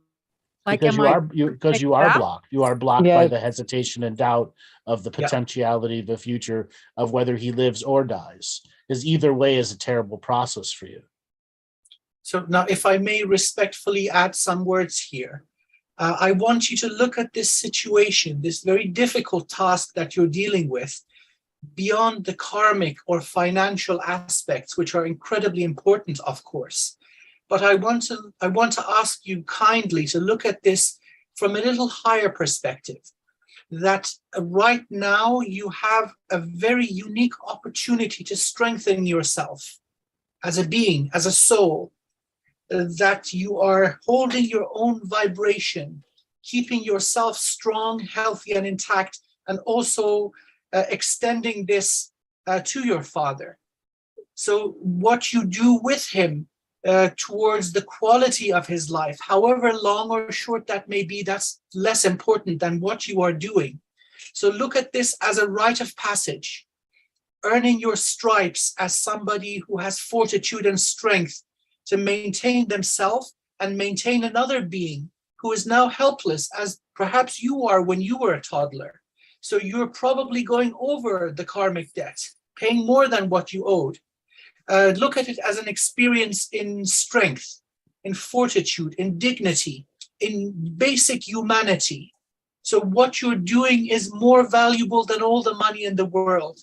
You're overcoming something that is very difficult. And believe me, that kind of fortitude is going to help you in the rest of your life and future incarnations.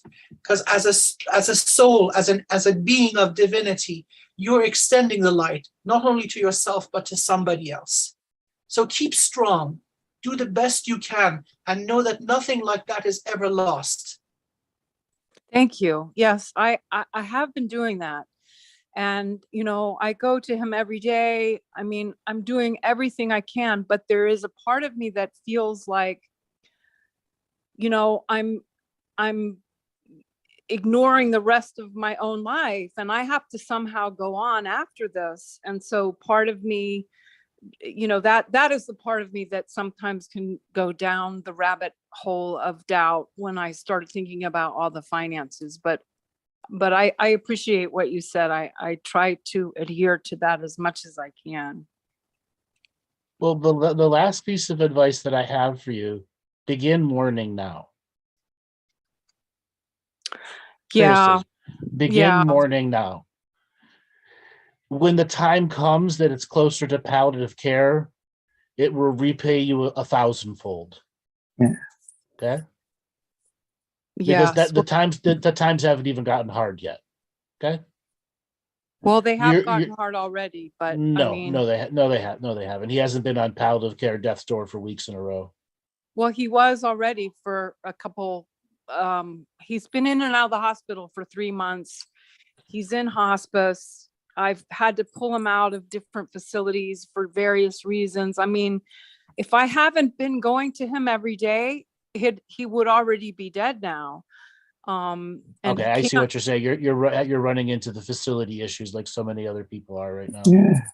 Yeah, it's the facilities, and then he gets a UTI and they won't do anything, so I have to pull him out and get him back to the hospital. I mean, it's taking all of my time, and like I said, he's my father, and I love him, and I want to give him the best end phase that I can. So, at what point you're saying is, at what point can I restart my life if this goes to the point where you can't handle it anymore, which is you're reaching that level, you can't handle it anymore. Well, that means what this means is you got to cut your daily visits down, is what it means. You really have to cut your daily visits down, and you have to remind yourself to not fall into shame, blame, or guilt, because you had to regenerate your own self.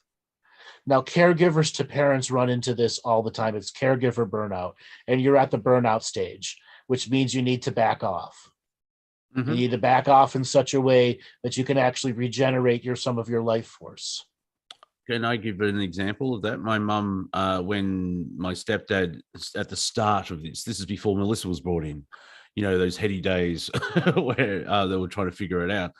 My stepdad basically ended up in hospital, in short form. It was not hospital, it was a medical facility, blah, blah, blah. My mum went 87 days in a row. And I basically had to talk her down off the ledge, basically, by saying, you need to take a day off. It got to the point where my stepdad was more worried about my mum than what he was going through. And it's because she nearly went 3 months of the same thing over and over again, instead of God took Sunday off after making the planet, allegedly. So, on the 7th day he rested.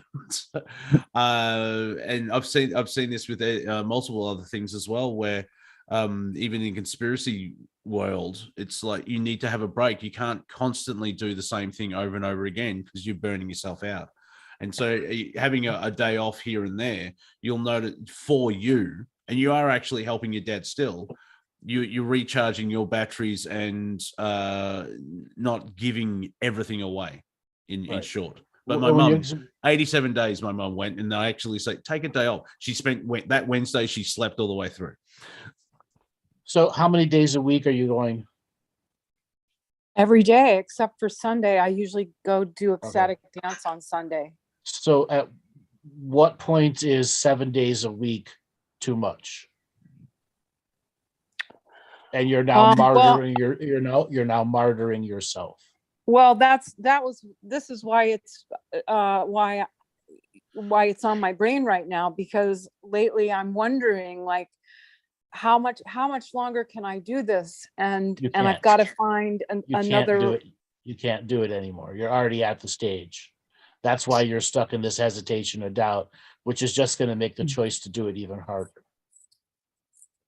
My first piece of advice is, if you're going 7 days a week, you got to cut back to 3 days a week and learn how to manage doing 3 days a week.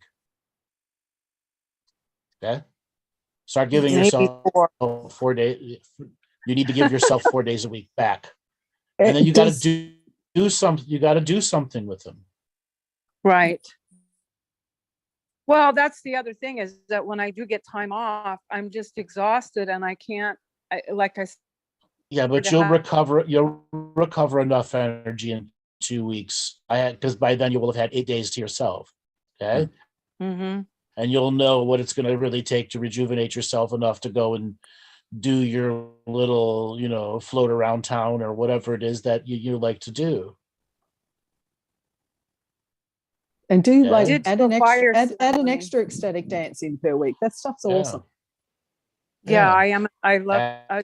I do. I do fire ceremonies, and during one of my ceremonies, I burned a whole bunch of his old bills. So I thought that was good. Let's get rid of that sticky energy. That also is part could help you too. Is the beginning of morning early is getting rid of some of the stuff. Yeah, I'm doing that as well. Darling, thanks a lot for calling in. You helped a lot of people today with your story.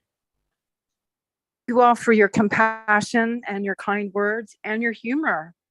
Well, thank you so much. Have a good night.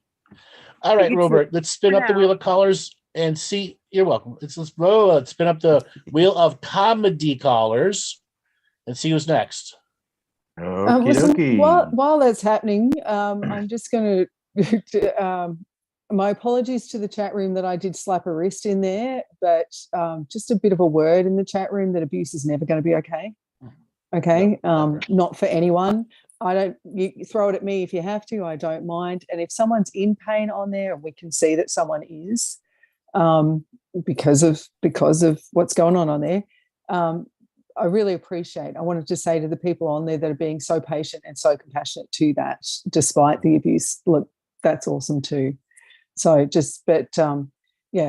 just a little bit distressed, which is why I actually piped in on the chat room to see that things were getting a little ugly on there. So yeah, just a bit of a call out. Sorry about that. Okay. All right, Robert, spin up the wheel of comedy callers and see who's next.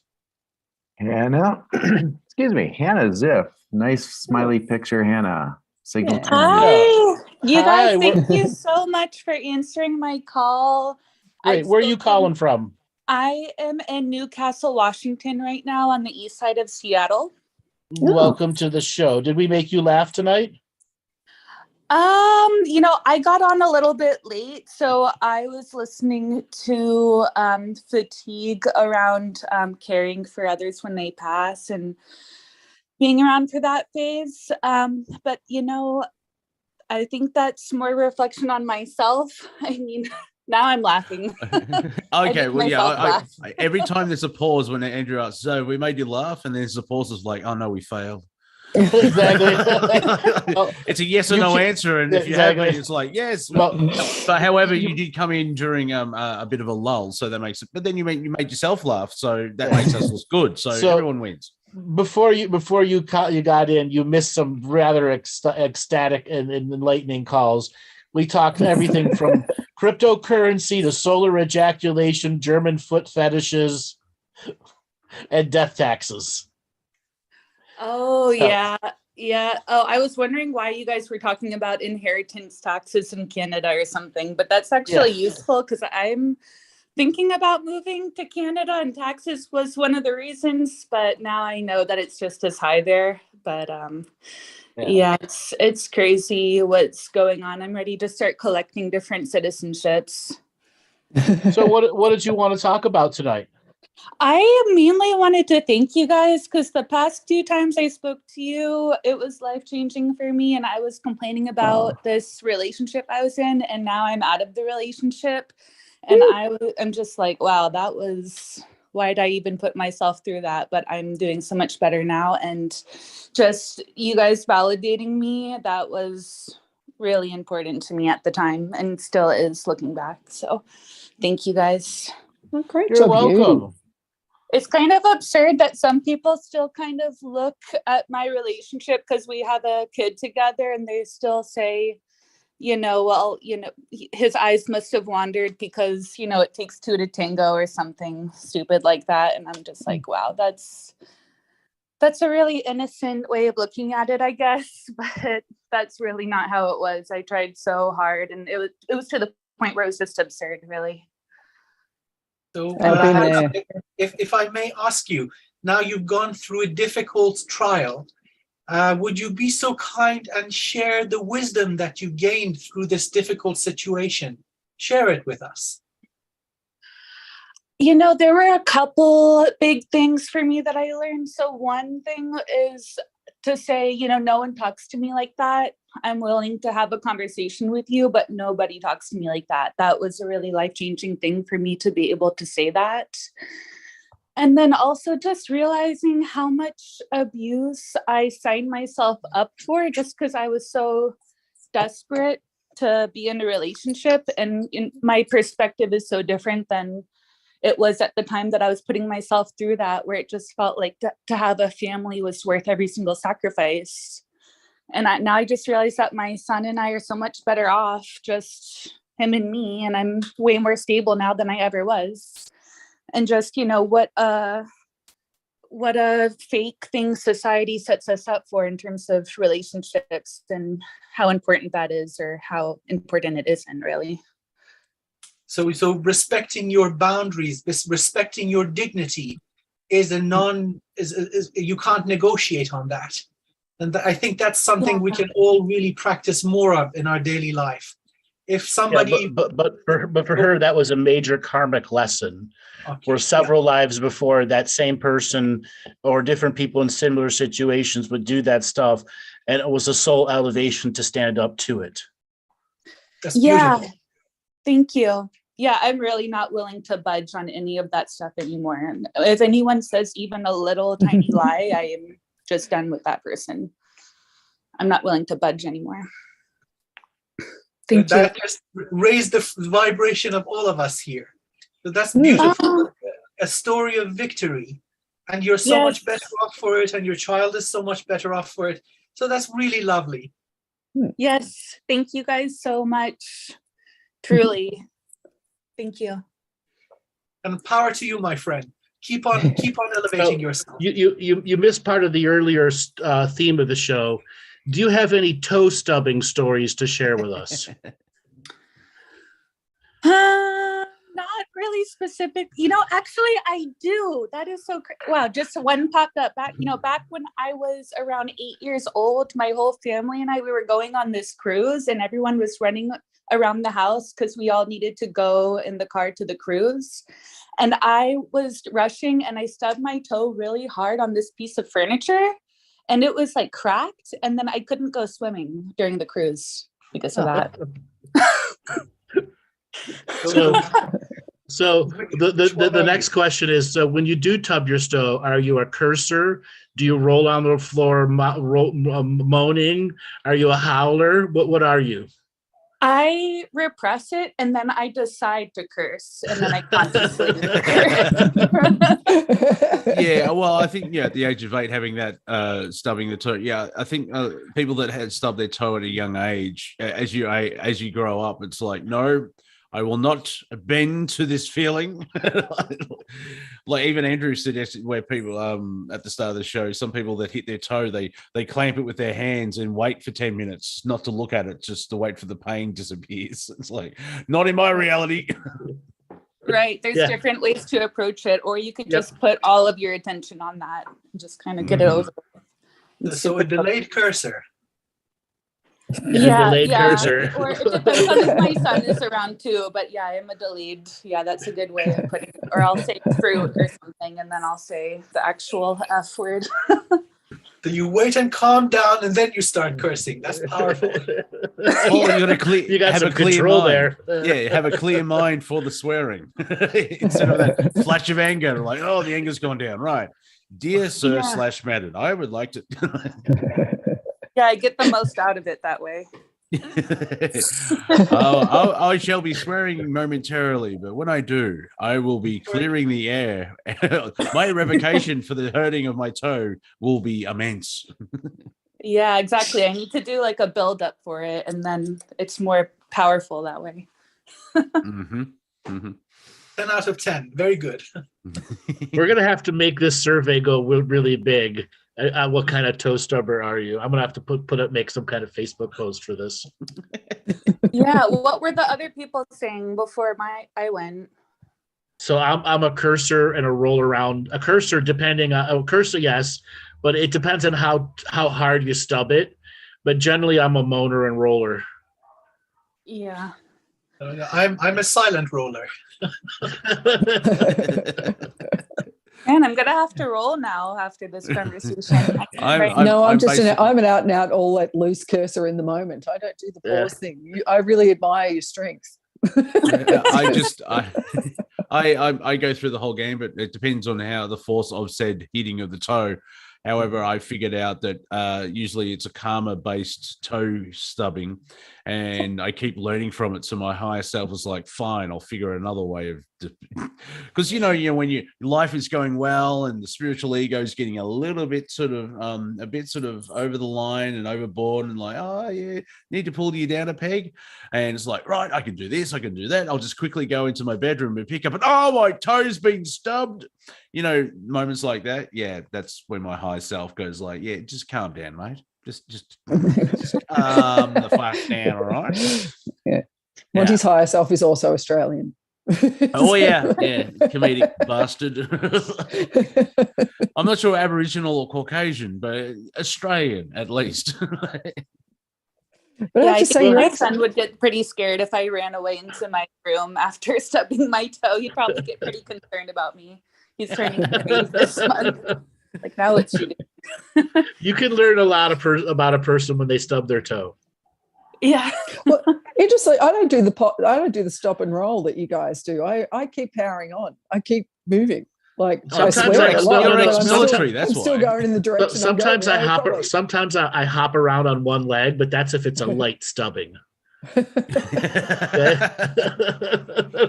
And forecast for today is just a light stubbing. This is probably the military me. I've got to keep going anyway. But, yeah, well, you know, you trained for combat, and you're, oh, Sergeant, I stubbed my toe. Get down, Jenkins. I'm like, all right. Yeah, I broke a nail. To me. All right, Hannah, thanks a lot for calling in. Thank you guys so much. Take care. You're welcome. Have a good one. Good luck. Too. All right, Robert, let's spin up the wheel of comedy callers and see who is next. Christopher 3, Signalton mute. Chris. Christopher 3, are you there? Hi, yes, I'm here. Hello again. How are you doing? How's it going with you? Really good. It's a really good summer. Lots of things coming into fruition. So, yeah, really great, actually. Thank you. Did we make you laugh tonight? I had a little giggle here and there, I have to admit. And I'd like to kind of share something funny and kind of open it up to maybe have some funniness coming back from you as well, because I know that we've spoken times. So I'll give you an option, perhaps. I have a little story of when I peed on my seventh grade teacher. Maybe that's a fun story, because it's kind of, I would love to find out if there's a karmic thing in that old memory. or a shorter story about the day that I was reminded of part of my identity as the Intergalactic Tantric Smurf. I'd rather go with the Smurf. Let's go with the Smurf. Yeah. Okay. All right. So I moved from the Cleveland area to New York City in 1994. And from 1996 to about 2000, I was running around Soho with cameras, creating different virtual tour types of things. And a friend of mine always called me Smurf, just because I was always in a very good mood, kind of very positive, high vibration. So years later, we're in a cafe and it's really, really busy. And by this point, I'd become kind of a bit of a holistic junkie, getting into meditation, Merkaba, theta healing, Tai Chi, and all kinds of things. So we're in this cafe, and he's been calling me Smurf for years. And he looks at me and he says, Chris, do you think that aliens are real?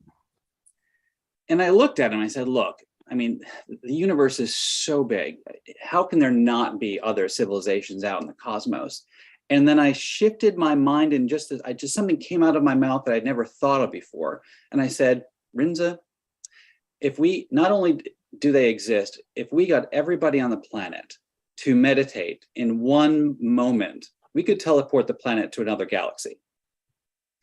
And it just came out of my mouth. It just, but then he looked at me and he said, Chris, you are the Intergalactic Tantric Smurf. And I thought, that sounds good. Well, you might know that in Facebook, if you were to look that up, there are about 500 Tantric Smurfs. There are a whole bunch. And at one point, it was probably even more than that. So that spirit gets around. Oh, I see. Go to a mental institution. There's Napoleons and Jim Morrisons and intergalactic Smurfs. But it fits you, and it is a cool story because you had that higher impressionable moment. But many people get that higher impressionable moment. Yeah. But is it always? And I've got a question. Why was it tantric? I haven't heard the tantric element. Well, the tantric was more that he knew my holistic, wide range of parameters for my belief system and how I was running things. So it was the intergalactic tantric Smurf. But what was funny is that within about 2 days, an entire novel or story just downloaded that fit into a much larger tetralogy that I'd been, contemplating since 1994. Really, really broad intergalactic story. So it was really a good moment, and I really, really enjoyed that. It opened you up. Yeah. So in terms of that identity, that character, the Smurf is actually an acronym for symbiotic, multidimensional, universal reconnection frequency. Good for you. Right. So, good for you. Excellent. Bravo. 2 points. 2 points to Christopher 3. Tell me that you have a lot of spare time without telling me you have a lot of spare time. I like it though. It's like, I would. How did you come up with Smurf? I have a lot of spare time. It leads me to another question, Christopher. What's your spiritual practice now? Well, I've been really practicing more of just being a human being. I've taken a number of years off of kind of like scaling back my multiple practices from doing 3 practices a day in the morning to doing 2 to doing 1, and then for a few years not doing any. And I've actually just kind of started back up with doing amalgamation of a couple of them to sort of reignite some of those capabilities that we all have that I know how to manifest for myself. Christopher, you should create a new modality called tantric smurfology. Yes. Well, thank you. I think that it's that. Where do I begin? Because it's so multidimensional.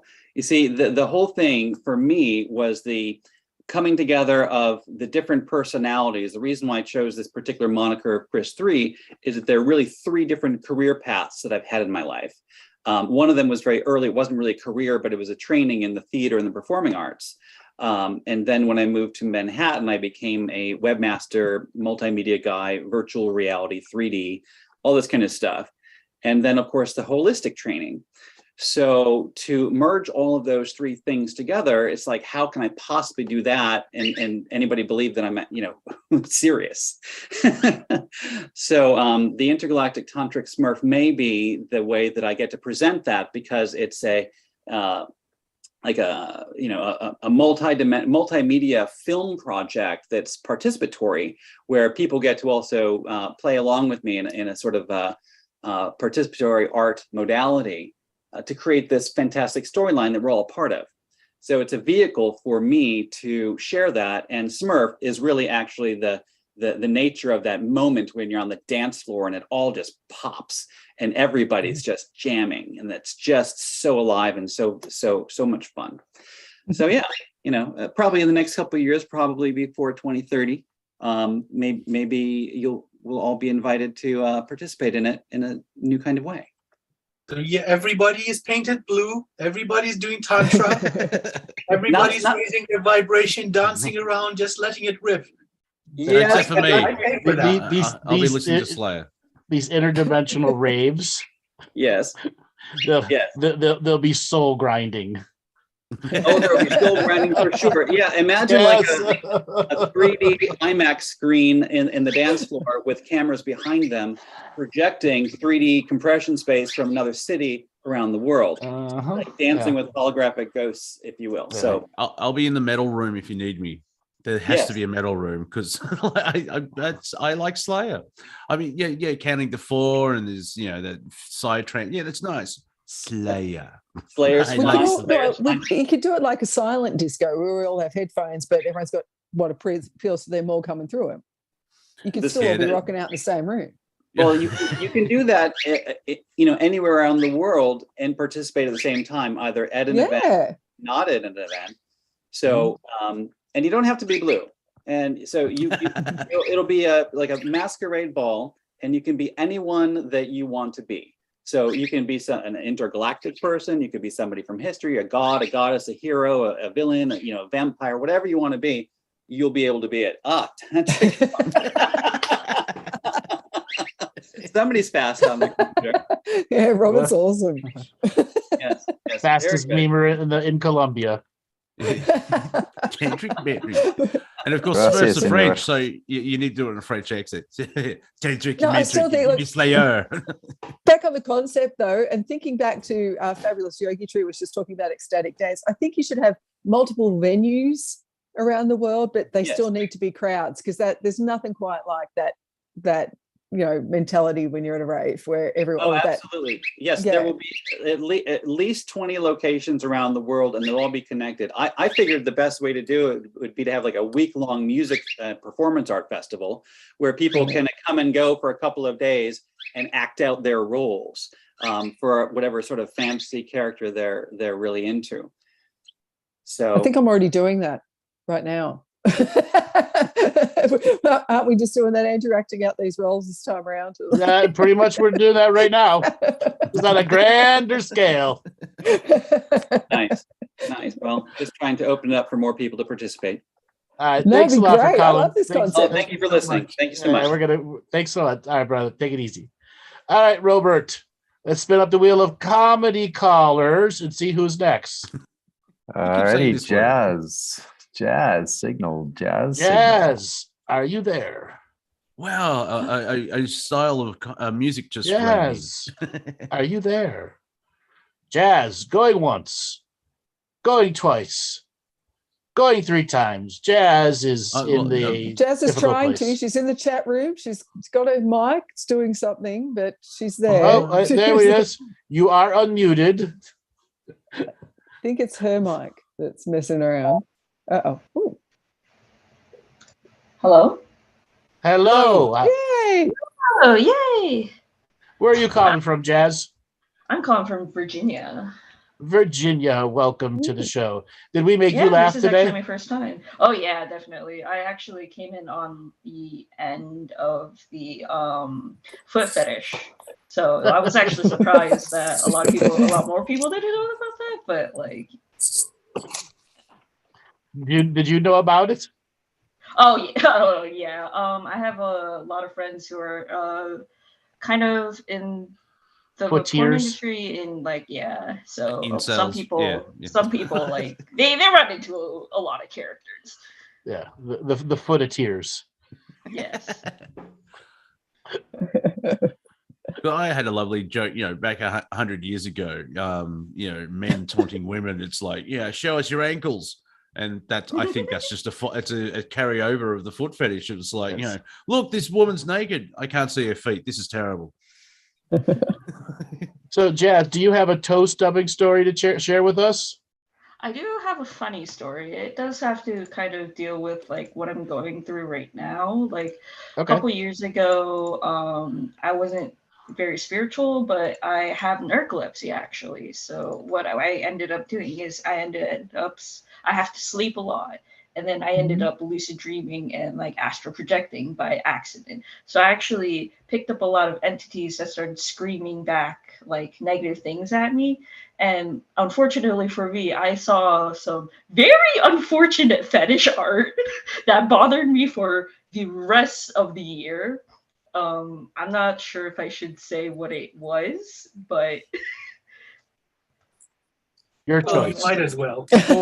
Okay. I unfortunately saw it was a shit fetish. I didn't know people could have like fetish for food, that's a huge on the industry. Wow. That sounds German. Same thing with the golden showers. Okay. Yeah.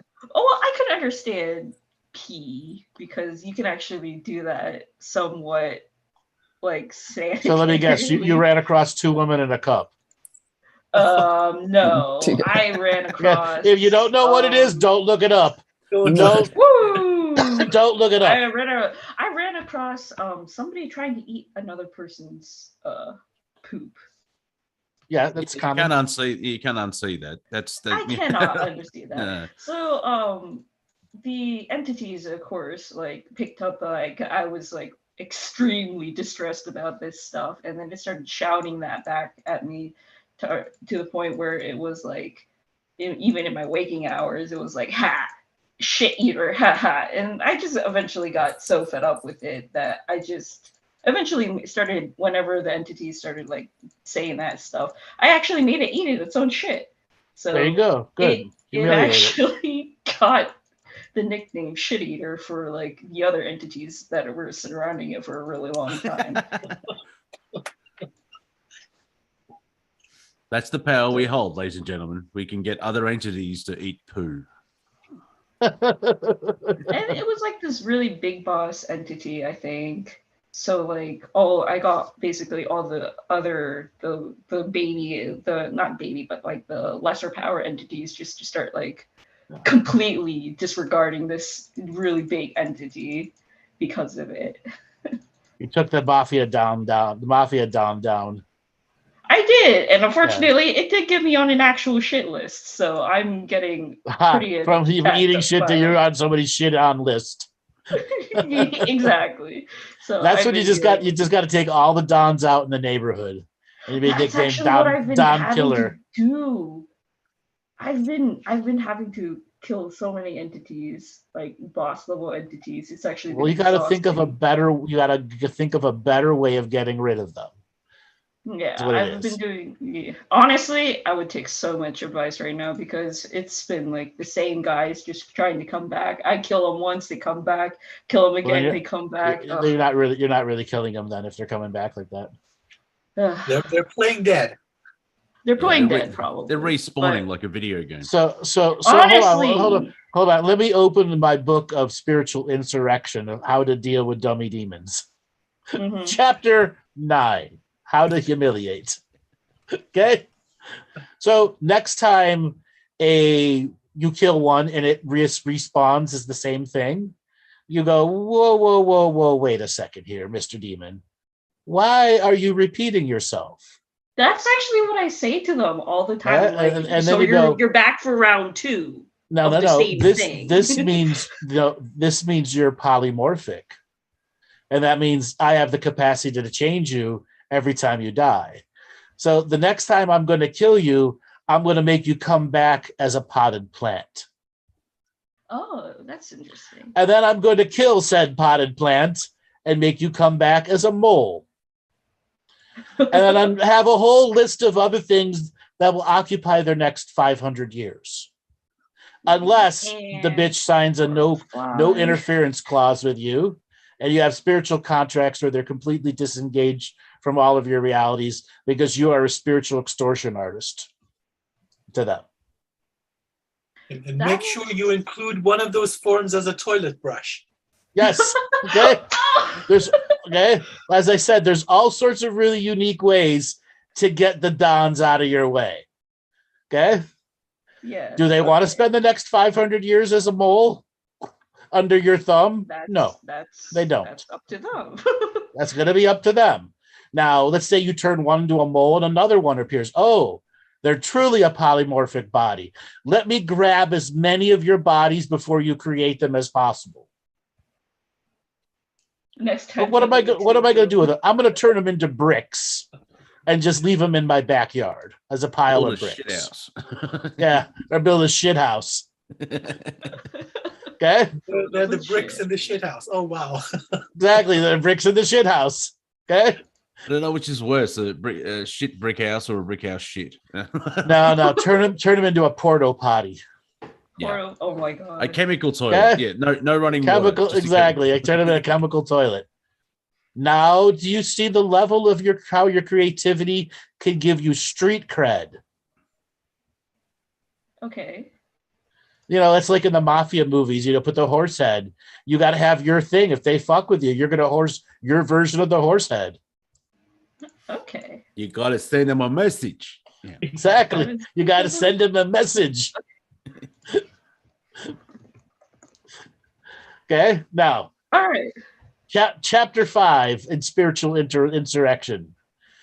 Now, there are many, many things you can do, the ones that are persistent. And the goal is to find where they are as a living being in time, tracking it back. Melissa, are you there? You see, you.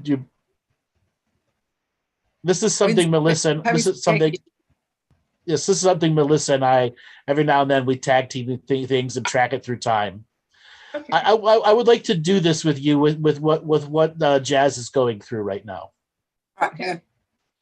Okay. And right, we're gonna do some entity beatdown. Okay. All right. All right.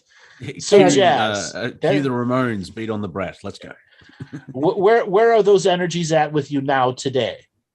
One of them actually came back today, and it's it likes to get in my genital area. It also likes to get on like the top of my head and my heart area, stuff like that. Does it do it at night? Does it have a particular time that it tries? Oh no, it goes all the time. I've had this one for years. I've been trying to get this one. It's been constant on and off. Does it leave marks?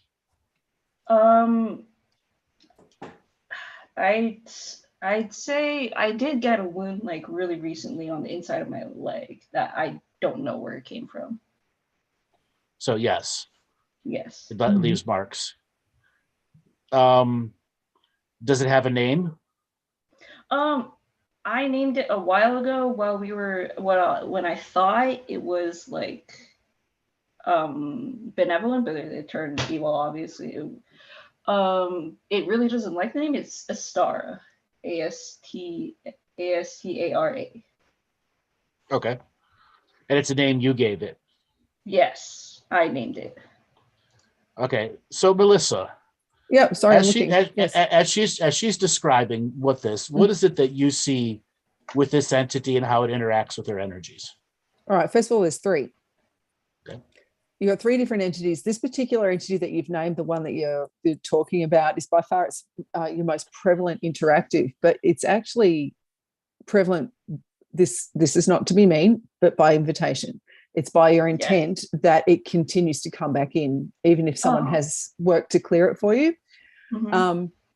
And it's working tag teaming with the 2 others. It uses the 2 other attachments to you at the moment to actually enable itself through you as well. Okay. So it's it's really easy for me to get rid of the other 2. Mm-hmm. But this 3rd one that you've named, it doesn't like the name. You're right about that. It hates it. It hates it. So why did you give it the name? Why that name? Well, I actually had a bunch of other friends at the time, and I gave them all names. So they actually chose their names. So it actually didn't know what to name itself. So I just went through the alphabet like, A, okay, what next? And then it eventually came up with a star. By itself. Well, once you name it and accept it, you have power over it, actually. Yeah. That's right. And particularly the fact that it doesn't like the name, it's really quite easy for you to overpower it now. Yeah. It's an interesting, where it comes from is an interesting place. And I can also see it through a number of lifetimes with you, which is interesting. Yep. This is ancestral. Yeah, it is. Meaning it's from your mother's line. What was your relationship with your mother?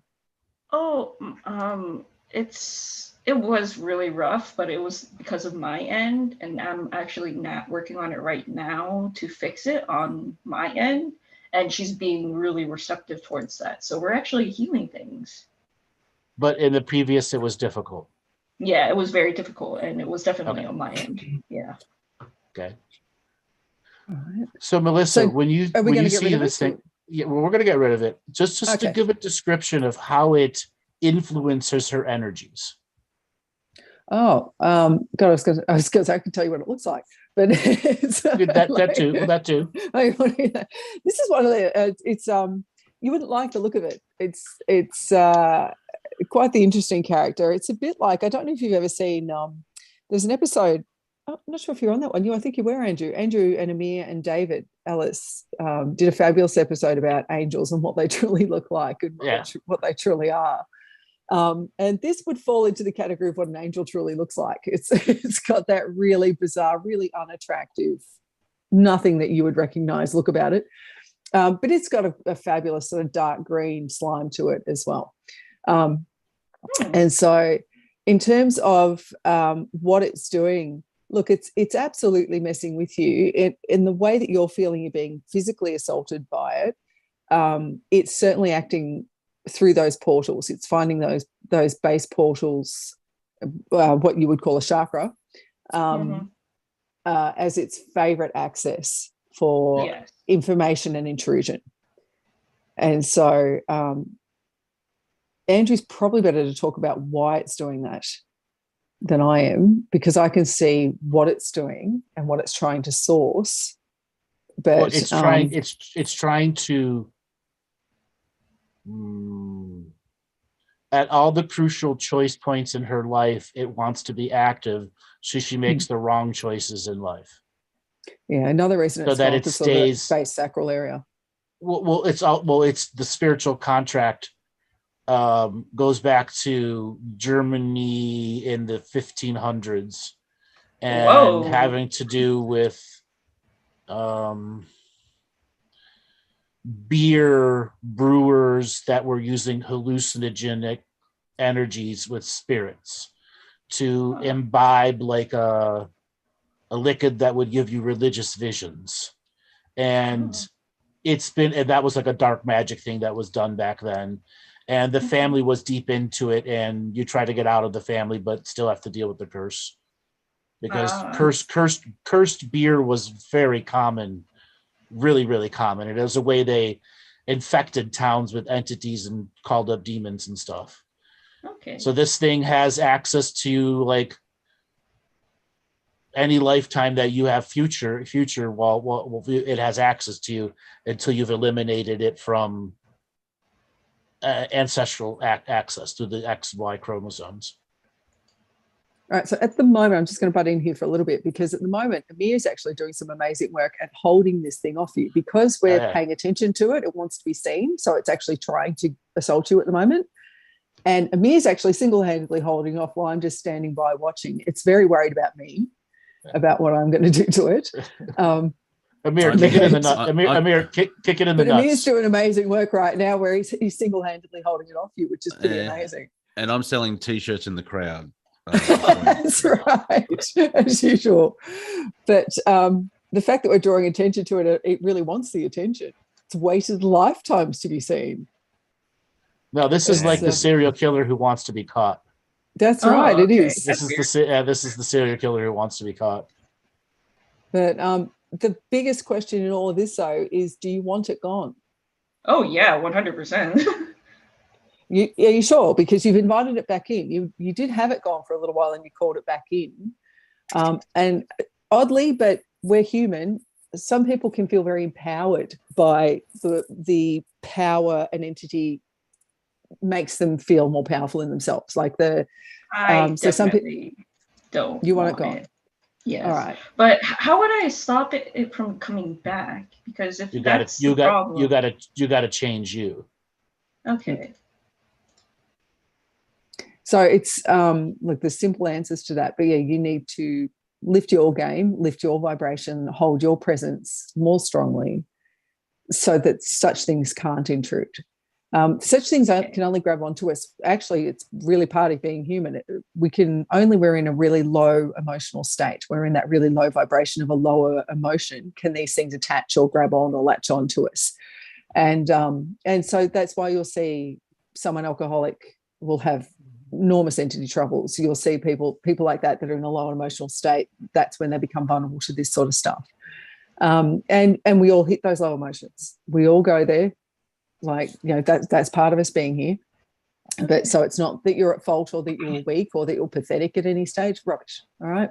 We go through this life through our cycles. It has spiritual contracts to access you like a gas can. Until you say you can't have access to my gas can anymore. So let's stop beating around the bush and and show this thing its last hurrah. Well, how about Amir and I keep at work and you describe what's happening? That's the way we usually do it. I'm usually the rally driver and Andrew's the navigator. Okay. So Jazz, I just want you to put your hand over your heart, one hand over your heart, another hand over your belly button. Okay. And just say, I, in this ever-present moment of now. I, in this ever-present moment of now. Choose to expel this entity. Choose to expel this entity. From my reality. From my reality. Because it is now creating a dangerous intersection. Because it is now creating a dangerous intersection. Where it is attempting to be my authentic voice. Where it's attempting to be my authentic voice. It will never be my authentic voice. It will never be my authentic voice. And I now expel it from my reality. And I now expel it from my reality. To the astral reality. To the astral reality. So that it can be compressed. So that it can be compressed. Into a tiny little cube. Into a tiny little cube. And then compressed some more. And then compressed some more. Until it is at the micro level. Until it is at the micro level. This is where I now take a moment. This is where I now take a moment. And ponder the length in which this density has been in my reality. And ponder the length in which this density has been in my reality. All right, Melissa, what are you seeing around her as she is saying those words? You probably better ask Amir that. He was actually working that field. I've sent, so the entity's off. Like while you were doing that, I've taken it off her. I've diminished it. I've moved it through the dimensions back to, well, actually not back to where it came. I sent it to somewhere more disciplinary. Mm-hmm. Let's just call it that. I didn't kill it, everyone. It's okay. The other two little ones, or not little ones, but smaller ones, I've put them into my vibration. I'll just diminish over the next hour or so. They'll just diminish and go back to where they need to go back to, but they'll go home. So what changes? Go ahead, powerful light. The revocation lit you up like the sun. Yeah. And you must know the truth in all of this, that these are parasitic entities. They never have power. You are all the power. You are all the power. You're an infinite being. And so know that truth, and that will keep you safe. The very truth that you are more powerful than all their collective, all at once in this ever-present now. Exert yourself, right? Yeah. That is the truth. That's right. All right. T-shirts. Get your T-shirts here. So I feel left out. T-shirts, ladies and gentlemen. T-shirts here. $15 a pop. All right. Oh my so God. Jazz, at the moment, what I'm doing is just going in and repairing some of the physicality and some of the structure of who you are as a whole. So through your base chakra, through your sacral, and through the cerebellum as well, through access points that were taken hold of. That amazing light Amir's talking about is now just blasting through those and recovering those. So what we're effectively doing, when Andrew was talking about the gas can before, we're putting the childlike on so they can't open it. Mm-hmm. All right. So that's what's happening. You can always open that though. Your intent is all powerful. Like Amir was saying, you hold all the power in this. If you change your mind and invite it back, we can do what we can do, but it's up to you. Okay. So I just don't want to even like think about it having a possibility of coming back. Is there a way to like ensure that? Because I am changing my lifestyle. I do think that because like I've gotten on medication, I'm getting out more, changing my diet and stuff like that. Let's be blunt here. Are you quick to anger? Not anymore, actually. Good. You're still quick to anger. You may say no, but it's still in. There's still triggers that take you quick to anger. As long as you're at quick to anger, there's a doorway in. Okay. Okay? So you got to work on the subtle quick to anger, the things that you know are the toothpick holding up the side of the mountain. Okay. Subject matters in you. And you got to begin to grind away at them one day at a time. And the next thing is, yes, you've made significant changes, but what's life going to be like for you during the next set of changes? because change is inevitable for you. There's a lot of healing, and there comes a time when it's done. But from now until the time that it's done, what's life going to look like for you? Those are the next forms of change you got to instill through commitment to stick with the path. And dear Jazz, if I may very respectfully make a recommendation, please look into pranayama, breathing exercises. These will ground your energy and help you stay in a balanced, sacred, neutral state, so you're not so quick to extreme of emotion.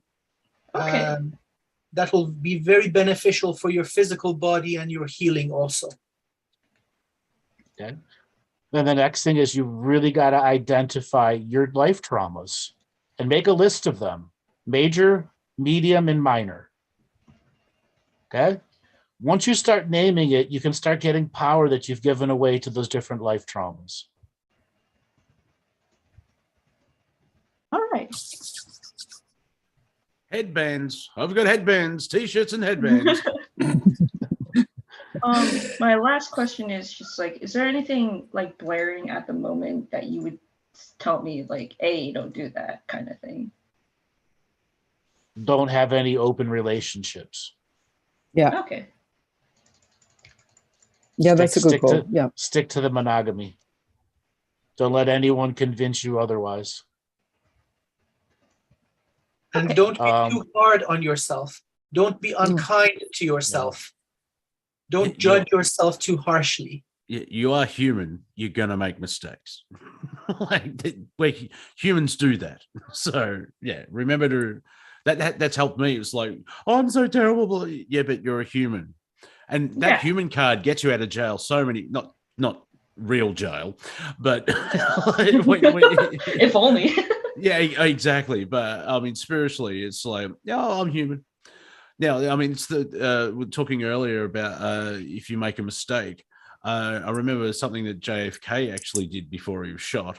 Not exactly beforehand, but there's a difference between a mistake and an error. A mistake you do once and you learn from it. An error is if you keep repeating the same mistake. Okay. So, yeah, you're allowed to make mistakes. You're human. That's how we learn on this. We adapt and we move forward. But I'm sure you've met people that constantly make the same mistakes because they're addicted to whatever the outcome is of said mistake.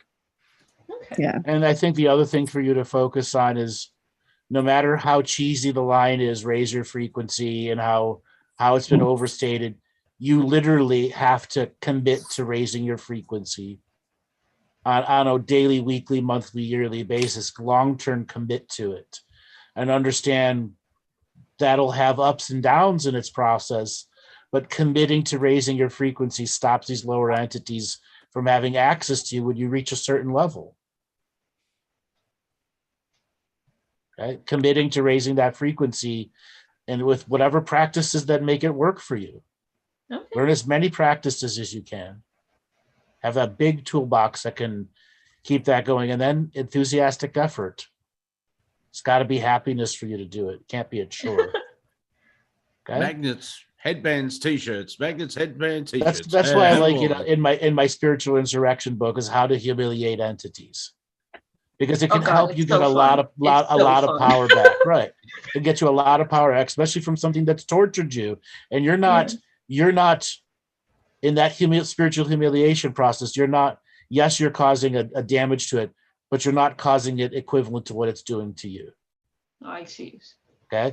It's just enough for it to understand you have manipulative control back, because once it opens a stream to you, you have a stream to it. It's not a one-way mirror. And once you realize you have that power, you just need to figure out, how am I going to do this process? What am I going to do? How am I going to get my power back? That's why I like to say, give it a wedgie. Give it a take a shit in the toilet and put its face in the toilet. Flush the toilet, swirly it. There's so many things that you can do. It's a matter of creative in the moment and understanding when you let that raw creativity flow, you will do enough harm to it. And there've been other shows where we've done something similar to this, or in private ones, where you literally wreck its reality. And some of these entities are 1,000 years old, and they've created these astral constructs all over the world, and you could crush them, quite literally. I've had a person shatter every mirror, every building, destroy, erase every astral creation. This thing is down to the ground. And it's the last 1,000 years of building is just destroyed. Okay. Lots of times they choose to cross over on their own when that happens. Yeah.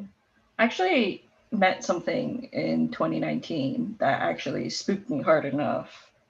That kind of bound me to it, but then I actually reversed the binding, and then I made a contract with it saying that if you ever hurt me, then like your life is forfeit, and it actually accepted that contract. But it was part of a larger what's it called, network? Legion. Yeah, it was a part of a legion, and then I actually found out that it was indeed breaking the contract. So I executed the boss actually. Good job. Through doing that contract with the Legion. But then more started coming. I was like, I did not expect this. When you fuck with the boys kind of come. They all support each other. It's like the Pinkertons. Yeah. So basically, Jazz, you're going to make a name for yourself. Mm-hmm. You're gonna have to create something like the spiritual bounty hunter. That's exactly. You. Exactly. So soon enough, the word will spread that Jazz is not one to be fucked with. Just steer when you see Jazz entering town on her horse and her cowboy hat, get the fuck out of there because she takes heads and takes names. Okay. Think of it in those terms. I've gone through something similar to that, apart from my t-shirts and headbands and magnets, all available at the foyer. I remember actually I broke out of a psychic link that some aliens were doing some hybrid stuff, and Andrew actually helped me through it. And I basically that's my only experience with aliens, because I got up from the table, grabbed one by the neck and threw it across the room. And I believe that was enough. Never have, unless they've blocked it out 100%. Never been no problems ever since then, because some part of me would not allow it to happen. And it's that type of thing. Once the other side knows, it was like, yeah, don't go near them. They're very cranky. Or they'll defend themselves. And because most of this type of stuff is subterfuge, because they believe that as a human, we only see through that very small spectrum. However, you start defending yourself, they kind of go, oops, all right, sorry. Yeah, I completely agree with that one. Well, Jazz, thanks a lot for calling in. Yeah, thank you so much. I had such a wonderful time. I learned a lot. I will definitely try to keep coming. All right, take it easy. All right, ladies and gents, we are at the end of the show. Melissa, you had a special announcement you wanted to give. Why don't you give it now and then wait for people to get a hold of you? I did. Now, Robert's got a thing that he's going to flick up for you, but on August 2nd, it's going to be from 8 till 10. Yeah, it's a Tuesday night, 8 till 10 p.m. Eastern time. That's your time. Monty's actually going to be there with us. There will be live chaotic comedy with Mont in as well. It's a 2-hour session. There is a link on there to go to. It's called Power Up Your Presence, and I'm going to teach you a lot of really cool stuff that from the moment we engage it and we initiate it in you, you'll be using for the rest of your life. It's something that you can use for your health, for the people around you. It's going to boost your immunity. It's going to do all sorts of great stuff. And at this time when so much is going wrong on the planet and so much they want you to believe that you are hyper dependent on them for your health and your presence, you are so not. And so let's do this. Now, it's $63 Australian, which is about 40, what's that? I haven't looked at the money markets today. It'd be about 45, 47 US. It's probably about 28 to 30 pound. It's nothing. Go to the link. It's through Eventbrite and you'll be able to book in for it. And Mont and I will be there. Now, there's only limited places there because we are Robertless. We don't have a fabulous person running things behind the scenes for us, so we're going to keep it nice and smaller so we can actually keep it intimate as well. Absolutely jump on that, and it's exclusive to this audience. It's just for you guys because you have you're already, pre-qualified to come into it, which is brilliant. So I hope you come to that, and it's going to be awesome. So look for links. I'll post them around on social as well, so you can grab hold of them. Okay. All right. Thanks for that. Monty, giveaway people get a hold of you. Wafer Thin Entertainment on Rumble, as well as Spotify and Apple and so on and so forth. Wafer Thin Entertainment on Instagram and Twitter, as well as Facebook. Myself is also on Facebook and Instagram and Twitter. And in about half an hour, I'll be able to be seen at a tramway museum because I'm dropping off some boxes. And Abir, a way for you to get a hold of you? I'm working with my esteemed teacher, David Ellis. So you can find me at UCM. I'm basically doing some new exciting stuff. I look forward to seeing all of you there. Lots of resources and sessions we can offer you. So it's an expansion in what we're doing.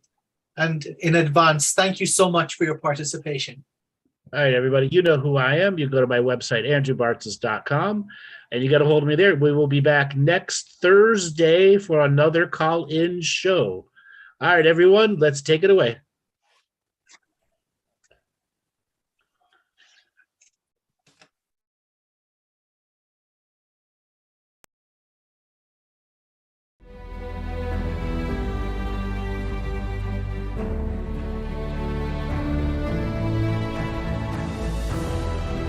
Each different bubble of reality is true. A galactic historian is a person that looks at all the lines of dramatic karma. Nudge, nudge. It's the Holy Grail. Improvise. Mysterious. It's counter psychic intelligence. Why is DNA farming of this star cluster so important? Because we do manifest our reality. We do create our reality.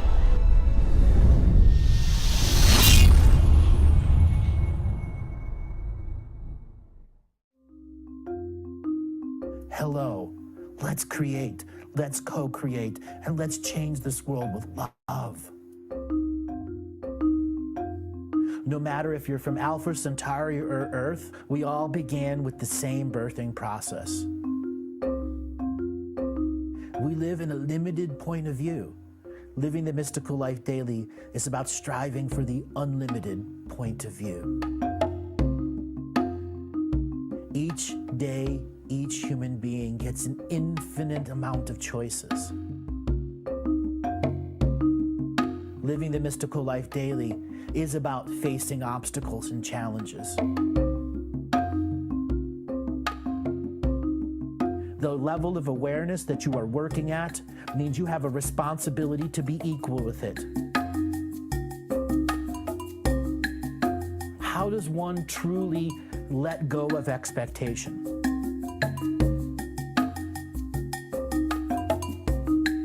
You can make the moment that you wake up to the moment you go to sleep sacred.